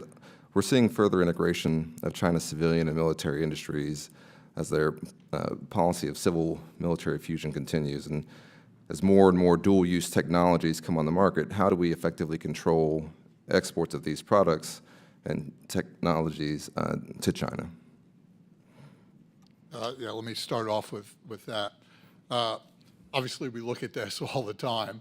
As I talked about earlier in the advanced fabrication semiconductor area, we just cut them off from the most advanced semiconductors because I can't tell whether it's being used for a benign activity, a gaming system, or for artificial intelligence for military applications. So we just stop it. And then after that, it becomes a little bit of like assessing company by company whether we see them facilitating Chinese military use. We'll stop that. Specific technology areas, usually in the advanced technology area, we'll stop that. Things around quantum computing, for example. So we have to assess the technology, assess what they're doing with it, and if we're likely using it for those type of applications, we want to ensure that they're not. Yeah, tough to know the difference. Anything to add, sir? All right. Well, Congressman, I'll just say thank you for the question. Very important. Agree that it's the civil fusion that poses the real threat here. It's why the U.S. government, including my colleagues in Commerce and elsewhere, have taken these targeted steps to prevent China from getting its hands on these technologies that assist its military modernization and which threaten our national interests. Thank you. I yield back. Thank you, Mr. Allred. With that, I will recognize Mr. McCormick. Thank you, Chairman. It's known that China obviously has a lot more debt than we do, up to $20 trillion more debt, yet they have a smaller GDP. My question is, how are they allowed to use this money that they basically fabricate by manipulating their monetary policy without a true central banking system like we have that when we call the Federal Reserve, most people understand it's neither federal nor the Reserve. But yet China gets away with having a fake monetary policy and spending trillions of dollars per year more than we do around the world, expanding their global presence in the Western Hemisphere, expanding their military, expanding their technologies on this, while simultaneously investing near $1 trillion in our national debt, which we pay interest to their economy with. Why do we allow that to happen, and can Congress do something about that?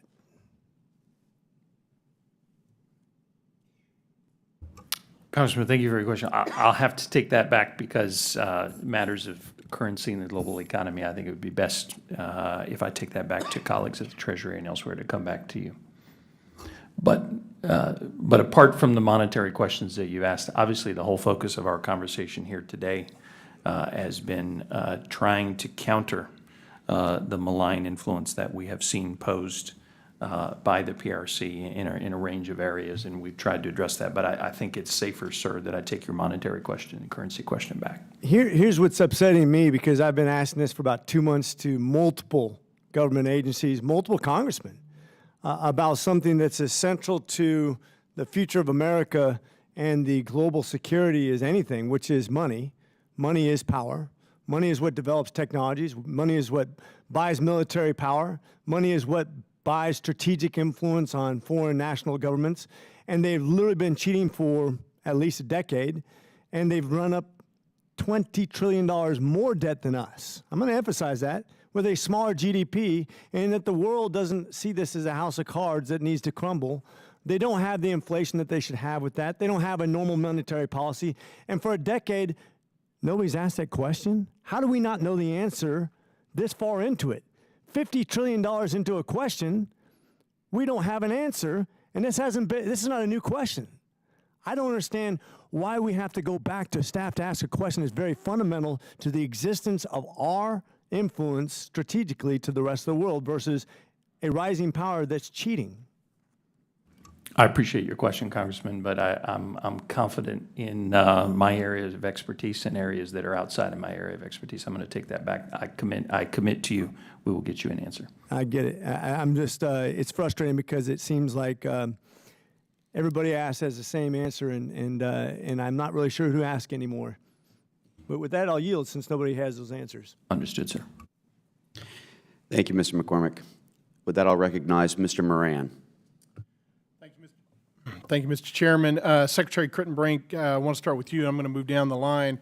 You mentioned in your testimony about the three core pillars of the U.S. strategy: invest, align, and compete. Seems to me, however, that frankly our efforts have been meager compared to the Chinese efforts when we look at what they're doing to invest, align, and effectively dominate economically in the world.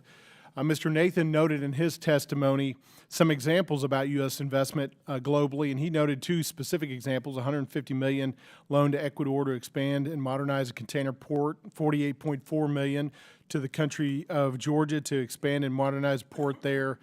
But when I look at some of the transactions that China is doing across the world, $1.4 billion in loans to Djibouti, $6.7 billion in loans to Pakistan, $1 billion of loans to Montenegro for a highway project, $3.1 billion in Chinese investments to the Dominican Republic, which effectively cut ties with Taiwan over that. Would you agree that China is flexing more economic muscle around the world and as a result is influencing the foreign policies of many countries in a manner inconsistent with the foreign policy and national security goals of the United States? Congressman, what I would say is that we're very confident in the capabilities and the tools that we bring to the table. We have different capabilities, and we play a very different quote-unquote game. China is in the game of state-backed loans and state-directed enterprises. What we stand for is catalyzing primarily U.S. private sector investment, which is unrivaled across the world. Just in my region of the world, in the Indo-Pacific, $1 trillion in American investment across the Indo-Pacific, larger than any other country. So that would be point one. And point two, sir, I would say that we've also tried to demonstrate to countries that the downside oftentimes of signing up to those loans and those projects by the Chinese, because you have to be careful about the debt trap you might find yourself in. Again, concerns raised by another member on the quality of the infrastructure and also the labor used in them. And then third and finally, my colleague Mr. Nathan isn't here anymore, but we do obviously strive to offer alternatives. But I'll go back to point one. Oftentimes we try to catalyze U.S. private sector investment rather than state-led. And I certainly understand that. The $7.4 billion from fiscal year 2022 that Mr. Nathan references in his testimony does seem meager compared to what the Chinese are doing across the globe, and is having an effect, no doubt, on the foreign policies of these other nations. I want to go back to what you mentioned, though, about private sector investments. What are we doing to, if anything, to incentivize private sector companies to effectively unwind with their economic ties to China?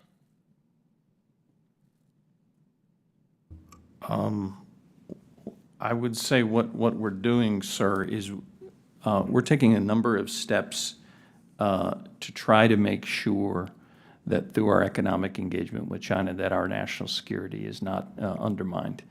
And so we're looking at ways in careful, select, narrowly defined ways to achieve those goals. But we are not pursuing decoupling. We have a $750 billion trading relationship with China. But I think the point that we're making here today, both particularly my colleague from Commerce in talking about end-of-the-list decisions and other regulatory tools, is we're trying to take narrow, targeted steps that prevent China from using those interactions, in particular, to increase the capabilities of the PLA that would endanger American national Secretary Estevez, I want to pose a question to you as it relates to targeted aspects of how we deal with China economically. In my district, I hear all the time that as it relates to the entity list and export controls against Chinese companies, that companies in my district are telling me that China easily escapes these restrictions by setting up dummy companies in other nations and running through their exports through them. They're also telling me that when they get caught, there's really not much teeth to this, and these individuals behind these attempts simply go set up additional dummy companies and continue on with getting around U.S. law. Do you agree that additional enforcement and prevention measures are needed to stop Chinese violations in this regard to undercut American companies and American law? Thank you for that question. We have a fairly robust enforcement capability in the Department of Commerce. Just the other day, I think yesterday, we fined a company $2.8 billion, revoked their export privileges for violating export controls related to China. But did you get to the individual behind those companies so they couldn't move on to set up new This was companies? a U.S. company that violated export control law. Same question. Did you get to the individual behind the company? Absolutely. Absolutely. In this case. Now, there is a bit of whack-a-mole out there. Companies put up a facade. We go after that, and we'll put that company on the entity list as well. I can't stop people from being doing illicit things, but we're going to go after them when we do take action. Yeah, I would suggest that we can and we should take additional hard action against the individuals behind those actions. Thank you. I yield back. Thank you, Mr. Moran. With that, I will turn it over to Mr. Issa. Thank you. I'm going to follow right back up on that question. That $2.8 billion fine, did they successfully export sensitive data? They exported data that was in violation of our export controls. So they succeeded, and you're now fining them. That's correct. So in the game of whack-a-mole, what you're saying is after they've succeeded and they try, well, in the case of software, we know they try millions of times a day, but they certainly try in the case of hardware hundreds or thousands of times every day. And they succeed sometimes, and you succeed in fining those who do it sometimes. Is that fair assessment without adding too much either way? I also stop shipments from going. Sometimes you catch them in advance. That's correct. Those are the successes, the best part of whack-a-mole. But often it's reactive, not proactive, correct? We try to be as proactive as possible. Obviously, when someone breaks the law, and I catch them doing it, we take action, and it's unfortunately after the fact. And currently you punish U.S. companies effectively because, by definition, you cannot punish the Chinese company who lives to fight another day and try to circumvent the law another day. Well, I would certainly entity list the Chinese company. Okay. Let me ask you a question. What do you think the most important transnational challenges are facing the United States in its China relationship? From the commerce, from the export control universe, it is their chase after dual-use technology for military modernization through their civil-military fusion strategy. And does that and should that define the U.S.-China relationship in a major way? That is part of the China relationship. And again, I'm going to turn it over to Assistant Secretary Crittenbrink to answer Would you greater answer perspective. Yeah. Briefly answer in another direction then, Mr. Secretary. How would you say there's something different than that answer that is equally important? Yes, sir, Congressman. If I understand your question correctly about transnational challenges, I would list several. Certainly, climate change would be one. Certainly, food security would be one. Pandemic disease would be another. Proliferation would be another. So you would list those that I've got on the board? I would, yes, I would. Okay, well, that's for 90 minutes. That's for 90 minutes when the President met with President Xi. That's all he talked about. He did not talk about the export relationship. He did not talk about the stealing of intellectual property. In other words, to China, this is what the President thinks, not your partner there's recognition of a constant and pervasive attempt and success in stealing from America. Congressman, I would say that the most recent meeting between President Xi and President Biden in Bali was wide-ranging and exceptionally candid and covered a much broader agenda than just the transnational challenges that you've listed there, sir. Okay, in the remaining time that I have, I'm going to go back to the BIS for a second. Secretary Ashew worked very hard for his nearly 4 years to limit what China got. You're doing the same thing. Both of you have successes that you can point to, and both of you have the those failures where you get a fine, but money doesn't make up for the fact that China succeeded. Let me ask you a larger question for a moment. It's outside your jurisdiction, but it's not outside your mandate. Every day in America, thousands of Chinese nationals come here supposedly for an education. I just left the Science Committee, several hours there, on the same subject. China is constantly sending over spies, either official spies or would-be spies in the form of students. You have no authority over limiting them within your jurisdiction, but according to the dollar figure, over $500 billion a year, isn't that probably the greatest leakage of sensitive, futuristic data, not what you're dealing with on a daily basis, which is important, but in fact, the technology that they're stealing as a matter of policy, particularly using the people they embed in our universities? Thank you for that question. First, I do not want to leave the idea that all Chinese students are Chinese spies.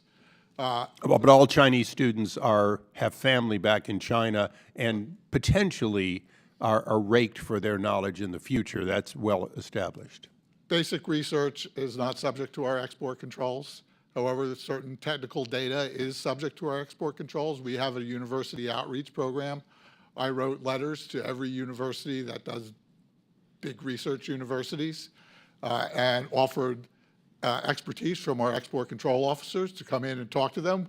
We go out regularly. I was just out at universities talking to them about how they can protect the technical data that is subject to export controls. And for the record, would you follow up with an answer to the question of, should you, in fact, have some form of jurisdiction over universities, and that, should that be added to your portfolio, if you'd opine on that? I will follow up.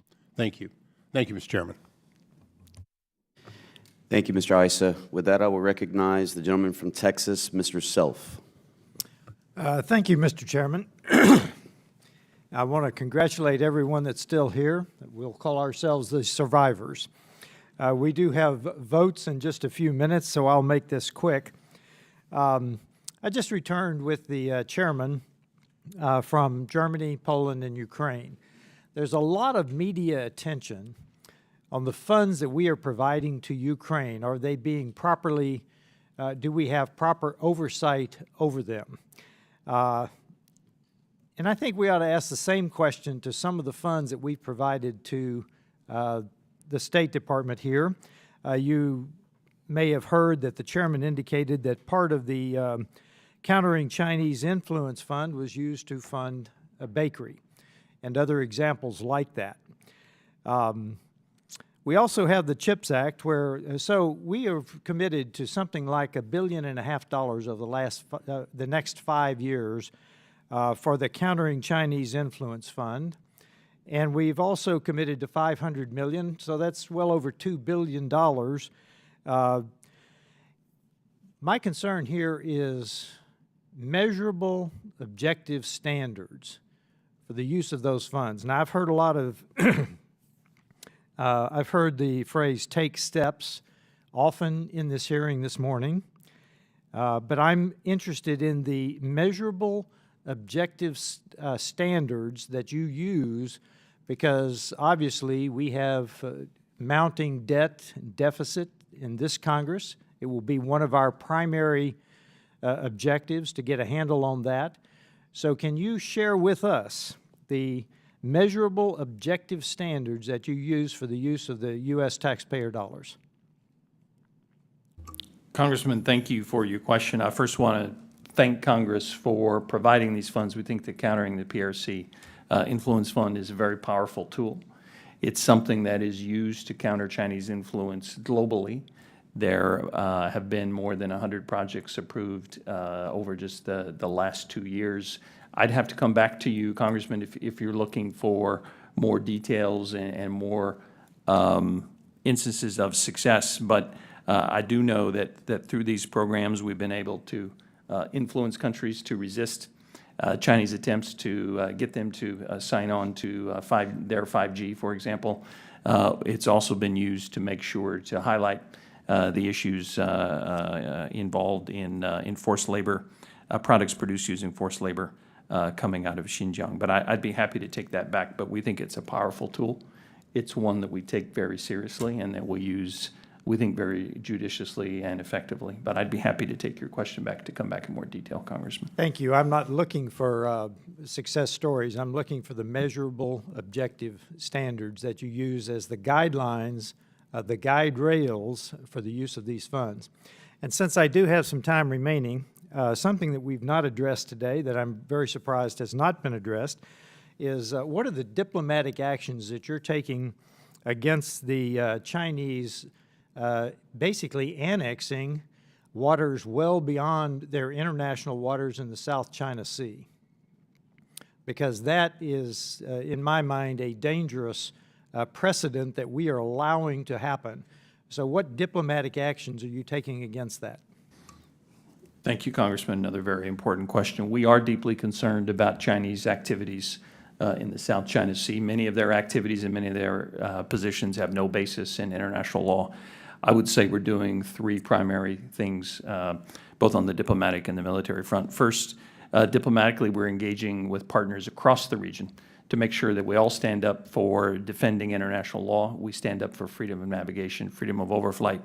We ensure that when countries make their claims, that those claims are based in international law. And it's through that diplomacy, we also point out many of the destabilizing actions the Chinese have taken, including harassment of other countries, of their boats, of their fishermen, and the illegal reclamation that they've carried out in the South China Sea. Secondly, both the State Department and the DoD have very significant programs to build the maritime capacity of our partners in the South China Sea, building their maritime domain awareness, building their security capabilities so they can understand what is happening in their own waters, better deter threats posed by China, and also ensure that they have access to the minerals in their waters to which they're rightfully entitled. And then thirdly and finally, we support the operations of our colleagues at DoD who regularly exercise both presence operations and freedom of navigation operations to make sure we demonstrate that the United States of America will fly, sail, and operate everywhere that international law allows, and that other countries should enjoy those same rights. Those are the top three activities, sir, that we're carrying out in the South China Sea.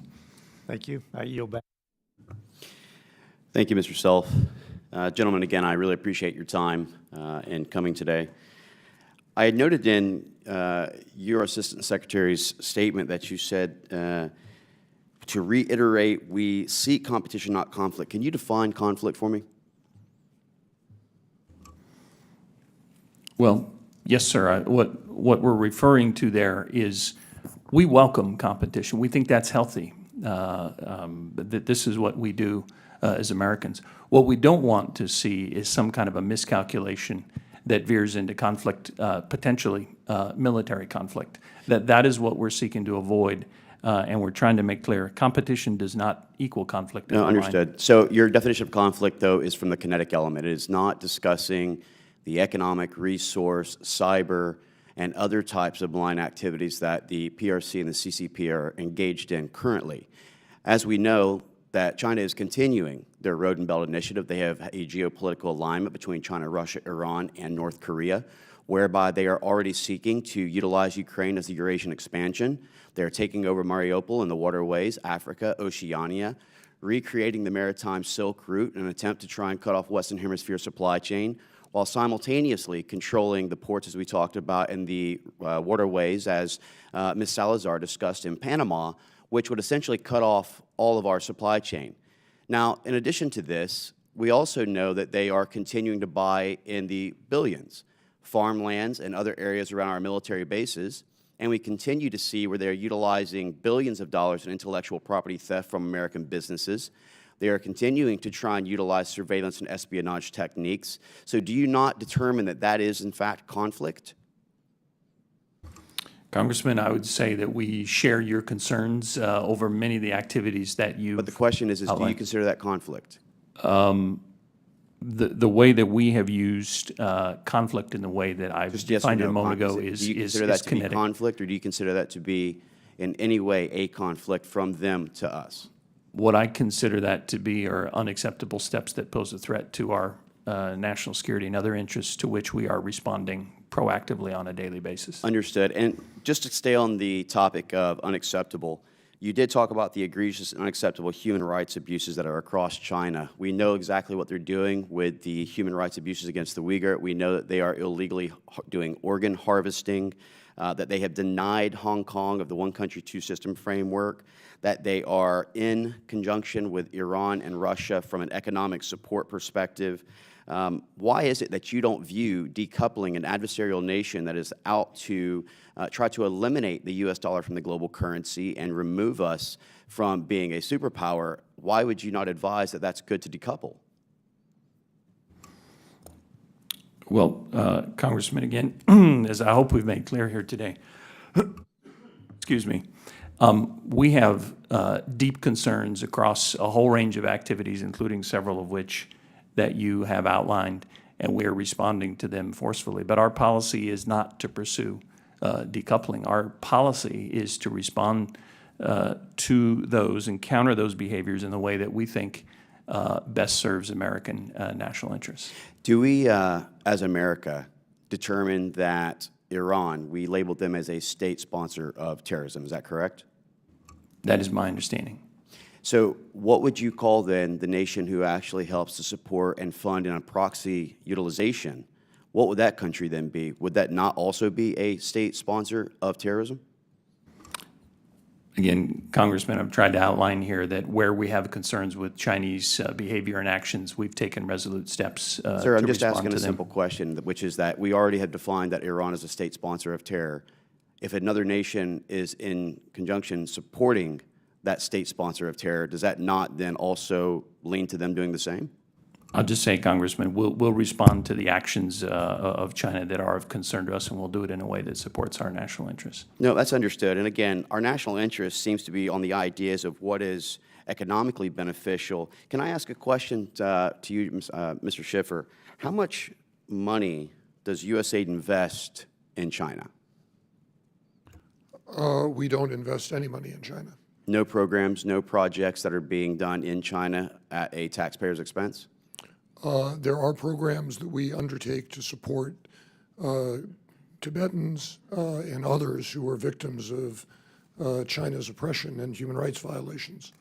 So we will allocate and spend money to help the people in China who China will not help, but in return we'll also continue to give hundreds of billions of dollars in trade to China while they sponsor countries like Iran, who we have noted as a state sponsor of terror, or Russia, who is engaged in war in Ukraine, but yet we still won't determine that they are a nation which we are in conflict with. We won't decouple. We won't stop and actually hold them accountable, noting that they're an adversary. Is that my understanding of everyone's testimony right now? Well, in terms of the programs that we support, and be happy to talk to you more about them in a different setting, we believe that it's important for the United States to stand up to oppressed people who are victims of human rights violation, cultural genocide, and more. And I completely agree with that. I think we should always be trying to help those who are engaged in human rights abuses or denials. One question, do you believe that TikTok is a threat or a national security issue? And this is for everyone on the panel.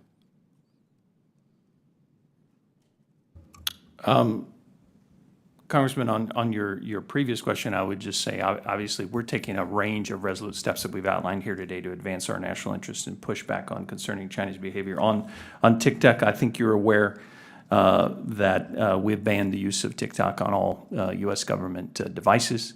My understanding is CFIUS is looking at a number of steps related to TikTok, but I think it would be safer to refer questions to Treasury and the CFIUS process regarding those details.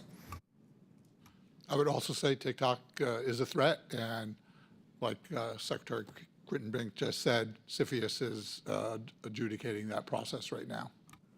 Thank you so much, gentlemen. With that, I will recognize Mr. Burchett. Thank you, Mr. Chairman. It's Burchett, but close. I appreciate it. Hey, it's close enough, all right? Yeah, it's close enough.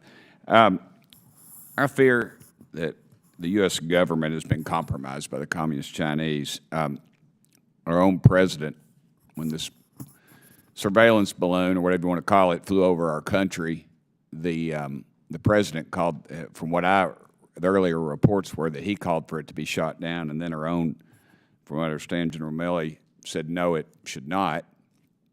And then it was allowed to transverse the entire continental United States of America, came over my area, Oak Ridge National Laboratory, I believe Y-12, in that mix. And, and he was the same general under President Trump at the end of his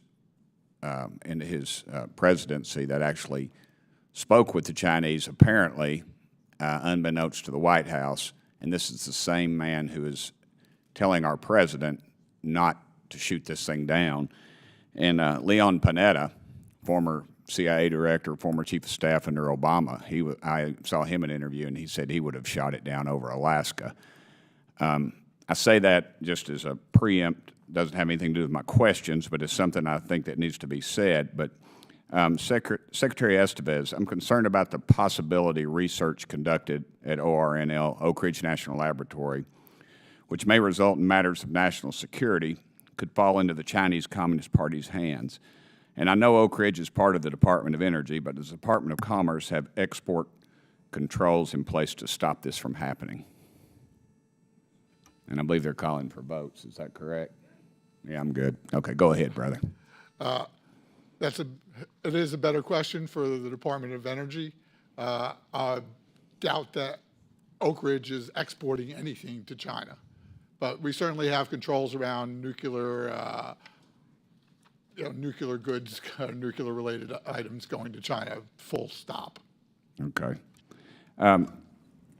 Secretary Crittenbrink, did I say your name right, Crittenbrink? Yes, sir. Okay, I got it right. Thank you. They can't get Burchett right, but we can get Crittenbrink right. I know you all woke up this morning and thought, gosh, we're getting to go to testify before Congress. This is going to be great. There are many researchers at Oak Ridge National Laboratory with ties back in China. And these people are very loyal folks. They're good folks. But what is being done to protect these researchers and their families from Chinese Communist Party influence? From what I understand, that people will get approached, not necessarily at Oak Ridge, but they could get approached, and they'll say, hey, you got family back here. Basically, they imply they're going to disappear, which is greatly within the possibility of Communist China. Is there something to be done about that? Is there something we can do about that? Congressman, thank you for your question. I will have to take that back because I don't know the details of that program, but I'm happy to take that back. Would you please do, not just use the usual? Yes, sir. I realize it's the 435th most powerful member of Congress. I'm not at the top of your list. No, but no, sir. I'm happy to. appreciate Could it. I respond very briefly on the balloon as well? And I had Yes, the sir. opportunity to mention earlier, Congressman, we detected, we tracked the balloon. President ordered that it be taken down, and that was done as soon as it was determined it could be done safely and not in a way that rained debris down, potentially on top of the heads of American citizens that could have injured or killed them. I would also say that at the President's direction, we took a number of steps to shield ourselves from any vulnerability from that balloon. We learned a lot from that balloon by tracking it, and we're going to learn even more now that we have taken it down and recovered the debris. Yes, sir. I fear that with it dropping in salt water, the electronics would be fried, and also since it, it could have been dropped in Montana, the Democrat U.S. Senator from there even said it should have been dropped there. I said this jokingly, but it's the truth. You dropped it off the coast of Myrtle Beach, you're more likely to hit some guy with a mullet and a tie-dyed T-shirt riding in a shrimp boat than you were to hit somebody in Montana. I mean, you've got all these computer models, and you can tell us where stuff drops. To me, that's just very hard to, I'm not calling you a liar, but I am calling somebody a liar because they're not telling us the truth about this thing, and it's the type of thing we'll never hear about. If we do, it'll be in some expose later, and then, and nobody will bat an eye at it. Well, Congressman, again, I'll just say that when the U.S. military and others did this modeling, that was the precise concern. You have a balloon that's 200 feet high, and the payload, the collection apparatus is the length of 3 buses. I realize you that. shoot that down from that height, debris scatters over a very wide field. We have models Yes, sir. that can read the date off a dime on the pictures mounted at Yankee Stadium. But real quickly, is China? I know China's involved in the fentanyl crisis. Is the State Department doing anything to combat that? And I'm out of time, I realize, but if you can just answer that. Yes, sir. Maybe have somebody come to the office and get to me. We will. Fentanyl's an absolute scourge. We're engaging the Chinese aggressively, and perhaps most importantly, we're engaging our partners to collectively put pressure on China to take the right steps that they should. We'd be happy to brief you, sir. I wish you would. I hope y'all just lock them down, because I do not believe they have anybody's best interest in this. And I worry about the good folks in Tennessee that have family back in China. Thank you, brother. Thank you, Mr. Burchett. With that, I will recognize Birch Mr. it. Lawler. Birch like the tree and et like I just ate dinner. Birch Yeah, but if I say it correctly, you won't correct me. Burchett. What is that? Come on. I'm giving you the French version. Mr. Lawler. Thank you for correctly pronouncing my name. Secretary Estevez, earlier this month, Chairman McCall and I sent you a letter requesting information on the Department of Commerce's implementation of U.S. export control laws regarding Chinese exports to state sponsors of terrorism. I ask unanimous consent that a copy of the letter be entered into the hearing record. Without objection.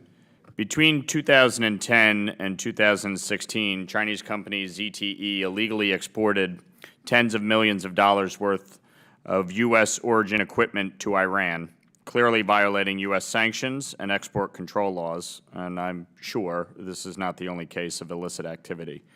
What has BIS done to enforce compliance with enhanced controls on state sponsors of terrorism? Thank you for that question. On ZTE, of course, ZTE is under criminal penalty regarding their violation of law there. Tracking trade from China to other benign or malicious actors in the world, we can track the trade. What that is and whether there's American content in those items is harder to discern. So we have a 10% de minimis rule for stuff going to a state sponsor of terrorism. So we're doing an assessment of what we can do there. That's the most I can say at this point, and obviously we are going to respond to your letter. Thank you. Is BIS able to conduct end-use checks in China for diversions of to state sponsors of terrorism like Iran? We are able to do end-use checks on our goods that go to China and how they're being used to ensure they're not being diverted from China. China exports going out are not subject to our end-use checks. However, we can ensure that if they're exporting stuff from the United States, we can start to do an assessment of how much content there is. Do you believe there's certain technologies that we should not be exporting to China? If there's technologies that we should not be exporting to China, my job is stopping those. So my view is no, but technology advances and we're always taking action appropriately. Okay, thank you. Secretary Crittenbrink, I am deeply concerned with recent reports that China may be sending ammunition and other military equipment to Russia in support of its war against Ukraine. How is the administration working to prevent this arms transfer, and how would the administration respond if a deal goes through? Congressman, yes, you're right. We are deeply concerned that our understanding is China is considering taking steps to provide lethal assistance to the Russian military in Ukraine. We have not seen them take that step yet. We've tried to signal very clearly, both in private in Munich and then publicly, our concerns. We've talked about the implications and the consequences if they were to do so. And we also know that many of our like-minded partners share those concerns. So I think we've made that very clear. And if I could, Congressman, yes, for dual-use items that are part of our sanctions package, our export control package that we and 38 other nations have put on regarding support to Russia, we have put 12 Chinese entities on the entity list for providing support to Russia. Thank you. As we all know, the CCP has been conducting vast espionage operations in our country for years, long before this most recent episode with the Chinese spy balloon. What specific steps is the administration taking to counter China's espionage efforts over the past 2 years? Congressman, I think it would be safer if I take that back and have colleagues in the intelligence community brief you in a classified setting. That would be great. Thank you, sir. Lastly, how is the administration working with the ASEAN countries to push back on China's militarization of the South China Sea? Yes, sir. Well, I'd say a couple of things. First of all, our engagement with ASEAN, the 10 countries of ASEAN, soon to be 11, is really vitally important to the United States. Collectively, these countries form the world's fourth largest economy, and with 650 million people. Our collective 1 billion people, I think, have a bright future together. But specifically with countries in ASEAN, and especially the subset of ASEAN states who are South China Sea claimants, we do several things. We're engaged with them diplomatically to make sure that they and all countries promote the peaceful resolution of disputes, the respect for international law, including international maritime law, and that we work diplomatically to preserve freedom of navigation and freedom of overflight. Secondly, we are providing both the State Department and DoD a great deal of assistance to build these partners' maritime capacity, including their maritime domain awareness capacity and defense capacity, so they better understand what's happening in their waters. They can better deter China and others from violating their rights, and they can better secure the minerals in their waters to which they're entitled. And then third and finally, we work very closely with our partners at DoD, who on a daily basis are, through their presence operations and freedom of navigation operations, demonstrating that we'll fly, sail, and operate anywhere international law allows, and every other country should be entitled to the same right. Great. Thank you. I yield back. Gentlemen, thank you so much. I want to thank the witnesses for their valuable testimony, as well as the members for their questions. The member of the committees may have some additional questions for the witnesses, and we would ask that you respond to these in writing. Pursuant to committee rules, all members may have 5 days to submit statements, questions, and extraneous materials for the record, subject to the length of limitations. Without objection, the committee stands adjourned.